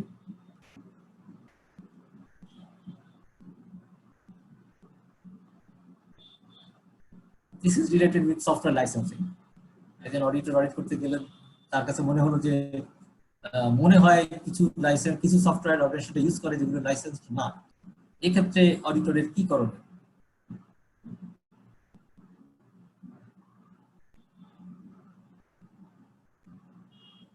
চারটা অপশন দেওয়া হচ্ছে। একটা হচ্ছে যে তার এই চিন্তাটা তার রিপোর্টে বলে দেওয়া, আর কিছু হচ্ছে সিনিয়র ম্যানেজমেন্টের সাথে ডিসকাস করা বিষয়টা নিয়ে। এরকম চারটা অপশন দেওয়া আছে। সিমিলারলি আমি যদি আপনাদেরকে একটু ফিডব্যাক দিতে চেষ্টা করি, আপনারা তার কাছে কি মনে হয়, তুমি কি আনসার করবেন? Number B, verify the software is in use through testing. Exactly. Again, same. সেখানে বুঝতে পারছেন যে অনেক কমন সেন্স অনেক কাজ করে, ঠিক আছে? You are very much true. তো ডেফিনেটলি কোনো কিছু ভেরিফাই না করে অডিটরের পক্ষে রিপোর্ট করাটা শোভনীয় না, কারণ অডিটর কোনো কিছু রিপোর্ট করতে গেলে তাকে অবশ্যই যথেষ্ট প্রুফ রাখা দরকার, এভিডেন্স রাখা দরকার, হ্যাঁ, ঠিক আছে? সো এভিডেন্স গুলো কালেক্ট না করে পরে তার কোনো একটা কিছু রিপোর্ট করাটা ঠিক হবে না। তার মানে তার একটা জাস্ট সন্দেহের ভিত্তিতে একটা কিছু রিপোর্ট করে দিবেন, এরকম অডিটর কখনো করবেন না। অবশ্যই তাকে রিপোর্ট করতে গেলে যথেষ্ট এভিডেন্স জোগাড় করতে হবে, এভিডেন্স জোগাড় করতে গেলে তাকে অবশ্যই ভেরিফাই করে দেখতে হবে যে তার কাছে যে মনে হচ্ছে যে সফটওয়্যারটা আনলাইসেন্স সফটওয়্যার আছে সেটা আসলেই কি কোনো ইউজার ইউজ করছেন কিনা, এই জিনিসটা আগে ভেরিফাই করে শিওর হয়ে তারপরেই তার রিপোর্টে তিনি সেটা উল্লেখ করবেন। Good, very good. ঠিক আছে, আমরা আজকের লেকচারটা মোটামুটি কমপ্লিট করেছি, আমাদের কোর্সের এই সেকশনটা মোটামুটি কমপ্লিট করেছি। তো আমরা জাস্ট রিভিউ কোর্সটা যে আমরা অফার করছি সিনটেক এলএলসি, সেটার প্রাইসিংটা অনেকটা আপনারা তো জানেন, আশরাফ সাহেব অনেকটা আপনাদেরকে আগেই কমিউনিকেট করেছে। তারপরে আমি জাস্ট এটাকে একটু আবার একবার শেয়ার করি। আমাদের এই পুরো রিভিউ কোর্সটার ফি হচ্ছে 20,000, বাট আমরা এই মুহূর্তে 25% ডিসকাউন্ট দিচ্ছি। সো সেই হিসাবে আপনাদের কাছে এটা 15,000 আপনারা পাবেন। আমরা মিনিমাম একটা ক্লাস সাইজ ঠিক করেছি 10 জন পার্টিসিপেন্ট হলেই আমরা অ্যাকচুয়ালি কোর্সটা লঞ্চ করব। আমাদের আজকের ক্লাসটা ছিল মূলত একটা ডেমো ক্লাস এবং এটা ফ্রি ক্লাস। আমরা আরো একটা ডেমো ক্লাস দিব, এটা আগামী পরশুদিন থার্সডেতে। সো আপনারা এটাতেও আশা করি পার্টিসিপেট করবেন এবং আশা করি এই কোর্সটাতে আপনারা এনরোল করবেন। এই মুহূর্তে 25% ডিসকাউন্টের এই অফারটা আপনারা দিতে নেবেন, এটাই আমরা আশা করি। আরেকটা জিনিস আমরা বলতে চাই, যারা আপনাদের মধ্যে যদি 3 বা 4 জন যদি রাজি হন যে আপনারা উইকেন্ডে ক্লাস নেবেন, ইয়াতে আমাদের উত্তরাতে অফিস আছে, ট্রেনিং সেন্টার আছে, তাহলে সেটাও অ্যারেঞ্জ করা যাবে, but that has a different pricing. সেখানে আমাদের মক এক্সামের জন্য ব্যবস্থা থাকবে, বাট অনলাইনে মক এক্সামের ব্যবস্থা নাই। বাট আপনারা যদি মক এক্সাম নিতে চান, we can organise that also. তো আমাদের অফিসের সঙ্গে যোগাযোগ করলে we can arrange that. Okay, আপনাদের কোনো প্রশ্ন থাকলে এখন আপনি করতে পারেন। আপনাদের একটা কোশ্চেন যেটা আপনারা আগে করেছেন সেটা আমরা আপনাদেরকে একটু পরে শেয়ার করার চেষ্টা করব, বাট এই মুহূর্তে আমরা ওটা ছাড়া আর কোনো প্রশ্ন যদি থাকে কোর্স রিলেটেড সেটা আমরা করতে পারি। আচ্ছা, একজন প্রশ্ন করছে যে ভেন্ডরের যে পরীক্ষার এক্সাম ফিটা কত, মানে এই আইসাকা কত টাকা নেয় পরীক্ষার জন্য এক্সাম ফি? আচ্ছা, আমরা যখন দিয়েছিলাম ওটা অ্যাপ্রক্সিমেটলি $500 ছিল, এখন এটা একটু বেড়েছে। এক্স্যাক্টলি এটা ওদের ওয়েবসাইটে গেলেই পাওয়া যাবে। এই মুহূর্তে এক্সাক্ট প্রাইসটা জানি না, but it's approximately $500 US dollars. 570 এর মতো খুব আমার তো মনে পড়ছে, अराउंड $570।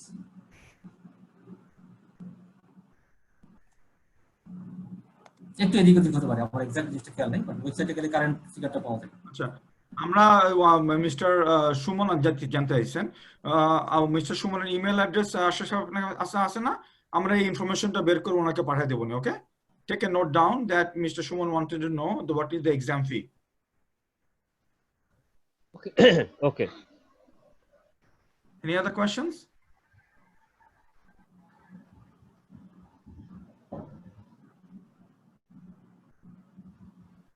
আর কোন প্রশ্ন আছে কারো? আপনাদের যদি কোনো প্রশ্ন থাকে প্লিজ আপনারা করতে পারেন।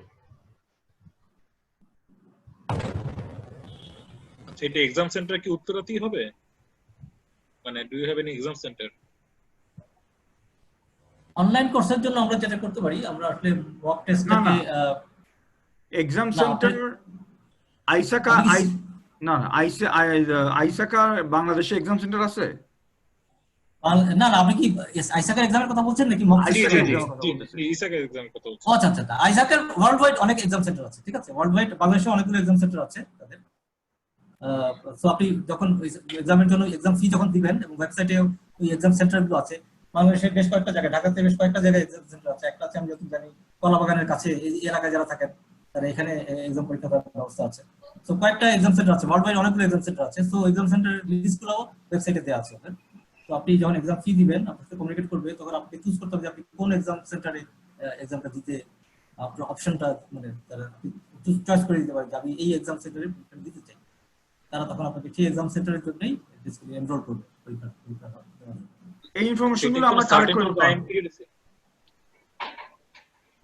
ইনফরমেশনগুলো আমরা কারেক্টলি আপনাদেরকে প্রোভাইড করে দেবো। তবে ডেফিনেটলি এটার সাথে আমাদের ডাইরেক্টলি কোনো সম্পর্ক নাই। হ্যাঁ, ইসাকার যে পরীক্ষা সেটার সাথে সিনটেক LLC is not directly related with that. আমরা শুধু পরীক্ষার প্রিপারেশনটা আপনি তৈরি করে দেবো। পরীক্ষা অর্গানাইজ করে আইসাকা তাদের নিজস্ব ফ্যাসিলিটির মাধ্যমে, ওকে?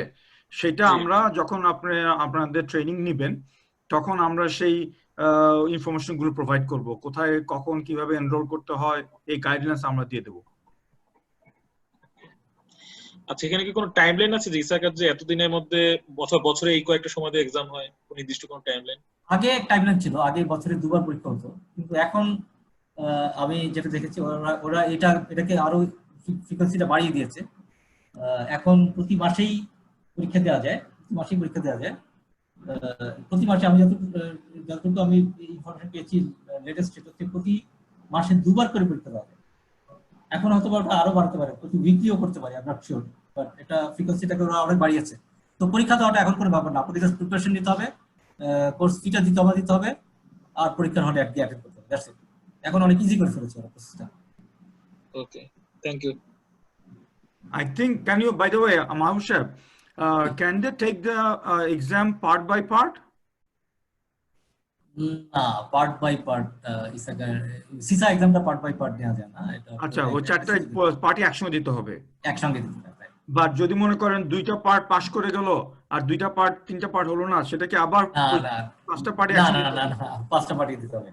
আচ্ছা আচ্ছা, এই জন্যই আসলে আসলে পাস করাটা একটু ডিফিকাল্ট। হ্যাঁ, পুরো ব্যাপারটার উপরে ওভারঅল একটা ধারণা নিয়ে তারপরেই আসলে পরীক্ষার হলে গিয়ে বসা। আচ্ছা, একজন প্রশ্ন করছে যে অনলাইন বা অফলাইন টোটাল ক্লাস কয়টা হবে?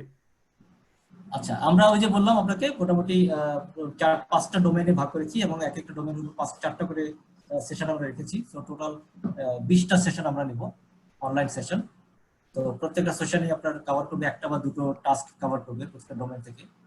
সো ওভারঅল আমাদের 20টা সেশন হবে, এবং এই 20টা সেশনে আমরা ট্রাই টু কভার ইসাকার যে সিসার যে টোটাল যে ম্যাটেরিয়ালটা আছে এটা আমরা টোটালটা কভার করার চেষ্টা করছি। যে অ্যাপ্রক্সিমেটলি 20 ক্লাসেস। হ্যাঁ, আরেকটা যেটা বলে রাখি, এখানে প্রশ্নটা সুন্দর করছেন যে আমরা যেটা অফলাইন ব্যবস্থা করতেছি সেটা হয়তো আমরা উইকেন্ডে লার্ন করব, ফ্রাইডে বা স্যাটারডেতে। আমরা যদি আপনাদের মনে করেন 3-4 জন ইন্টারেস্টেড হন তখন আমরা এটার প্রাইসিংটাও ডিফারেন্ট। কারণটা হলো যে যারা আমাদের অফলাইনে অ্যাটেন্ড করবে তাদেরকে আমরা আনলিমিটেড অ্যাক্সেস দিব অনলাইন। তার মানে হচ্ছে আমরা যতদিন অনলাইন ক্লাস রান করব তারা অ্যাভেলেবল থাকলে they can enrol for it for free, okay? But অনলাইনে যারা নিতেছে তাদের অফলাইন ক্লাস ফ্রি না। আর যারা অনলাইন করবে তাদের জন্য ওই আমাদের মক টেস্টটা আলাদা চার্জ। যারা অফলাইনে ক্লাস নিবে তাদের জন্য মক টেস্ট 3টা বা 4টা মক টেস্ট আমরা ফ্রি দিব।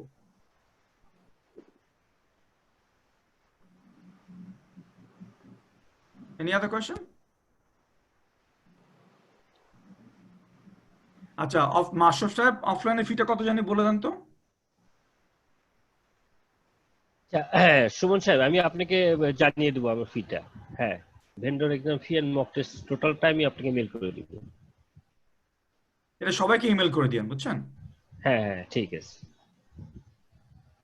আমি মনে করি এখনকার যে এখন পরিস্থিতি আসতেছে, বাংলাদেশের ছেলেদের, বাংলাদেশের প্রফেশনালদের গ্লোবাল মার্কেটে কম্পিট করার জন্য আমি বিভিন্ন দেশে কাজ করছি, যেখানে দেখছি যে বাংলাদেশি প্রফেশনাল খুব কম, কারণ তাদের এইসব প্রফেশনাল সার্টিফিকেশন না থাকাতে তাদের ইন্ডিয়া বা পাকিস্তান বা শ্রীলঙ্কাদের সঙ্গে কম্পিট করতে পারে না। কাজে আমি মনে করি আপনারা যদি এই ধরনের ট্রেনিং নেন, এই ধরনের প্রফেশনাল সার্টিফিকেশনের নেন, this will really make a big difference, not in personally you, also বাংলাদেশেরও একটা রেপুটেশন বেড়ে যাবে। শরীফ ভাই ঠিকই বলেছেন, বাংলাদেশিদের আসলে আমরা সংখ্যায় অনেক বেশি, কিন্তু আমাদের স্কিলড ওয়ার্কারের একটা বাংলাদেশে বোধহয় 20 জনও নাই সিসা। এখন বোধহয় সংখ্যাটা একটু বেড়েছে। হ্যাঁ, একটা আমাদের মতো দেশে there should be like several thousand CISA required. Exactly এই নাম্বারটা এরকমই হবে। বোধহয় এখন মানে 50টা হবে কিনা হাতে গোনা, খুবই কম।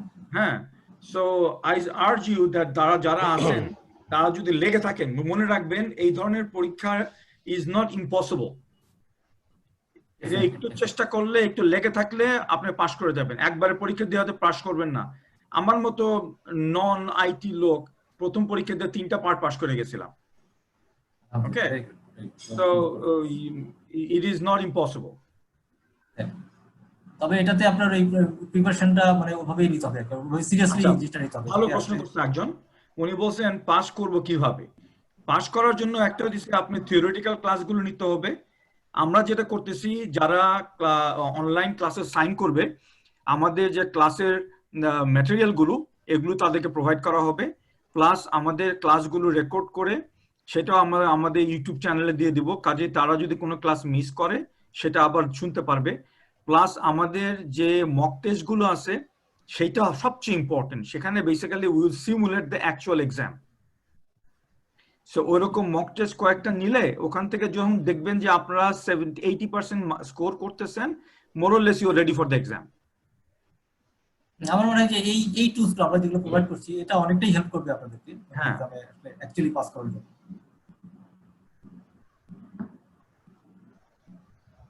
অনলাইনে মক টেস্ট না, মক টেস্ট হবে always on in person, because এটা actual exam, question and answer. Okay, এটার জন্য এটা আলাদা ফ্যাসিলিটি। অনলাইন শুধু এই 20টা ক্লাস আপনি পাবেন, আর আপনার আমরা recorded programme will make it available on our YouTube. Pass mark কত, এটা ভালো কথা। আই থিংক 80%, রাইট, আর 75%? Actually it's not a fixed percentage. এটা আপনার এই ও লেভেল ইংলিশ মিডিয়ামের যে কারিকুলামটা আছে এটা অনেকটা ওরকম। ইট ইজ অ্যারাউন্ড, এটা চেঞ্জ হয়, মানে পাস মার্কটা এমন না যে সবসময় এটা। আচ্ছা আচ্ছা, এটা কার্ভিং করে, এটা কার্ভিং। হ্যাঁ, এটা কার্ভিং করে, right exactly. But usually it is 75%, I think, around 75%. Yeah, around 75%. Yeah. Okay. আচ্ছা, এক্সাম কতক্ষণ হয়? এক্সাম 4 ঘন্টার এক্সাম, 150 কোশ্চেনস থাকে। আচ্ছা, the 4 hours exam with multiple question গুলো হবে multiple choice question. Multiple choice, all questions are MCQ. Yeah, all questions are MCQ.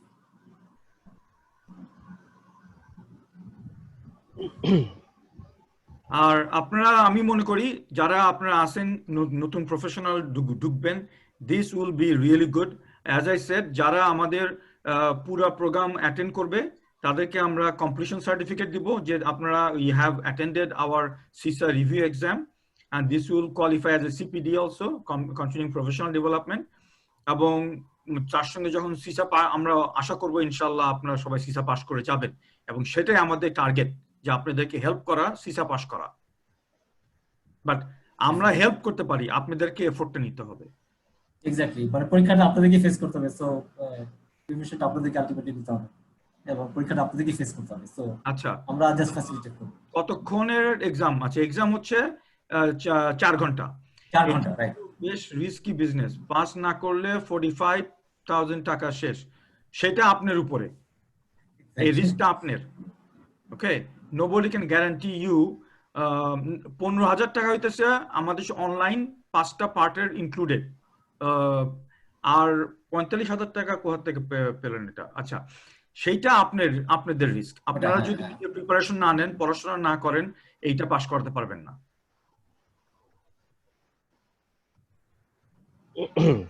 Profession develop করতে হলে you should consider this as your investment in your career. And it's a good investment. আমি বলবো যে আপনারা যদি সেভাবে preparation নিয়ে যারা এই প্রোগ্রামটা যাবেন তারা যে নলেজটা পাবেন, that will be good enough, but I will urge you stick to the program and take the exam until you pass. আপনি যে বলতেছেন যে $500 দিয়ে পরীক্ষা দিবেন, যদি পাস না করি তো আমার টাকা নষ্ট, that's the wrong mindset. Your mindset should be I have to pass the exam at any cost. Yeah, exactly. Okay, এটা আমরা তো জুয়া খেলা না। This is your about your profession, about your future, about your career.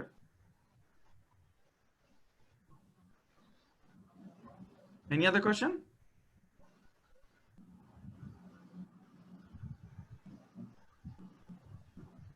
আপনাদের যদি কোনো question থাকে প্লিজ আস্ক করতে পারেন।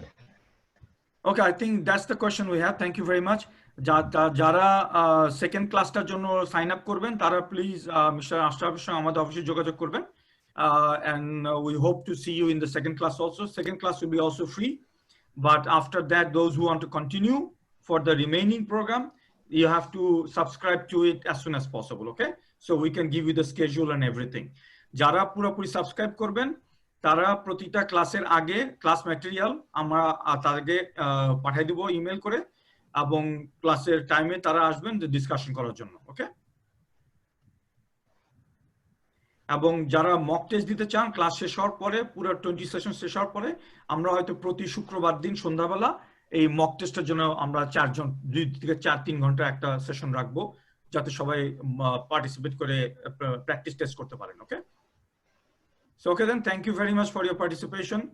I really hope that this was a very informative session for you, and we look forward to see you in the next session and going forward. From Synergy Technology, we have many other programs like that we are going to bring in. We are also going to run the training on forensic accounting very soon. Those who are interested with business background or IT background, this forensic training is also very helpful. Please contact our office and we will set up the timeline for you, inshallah. Okay, have a good day and stay safe, and wish you a great day from the Mujib Workshop. Thank you very much. Assalamu alaikum. Thank you. Bye. Thank you.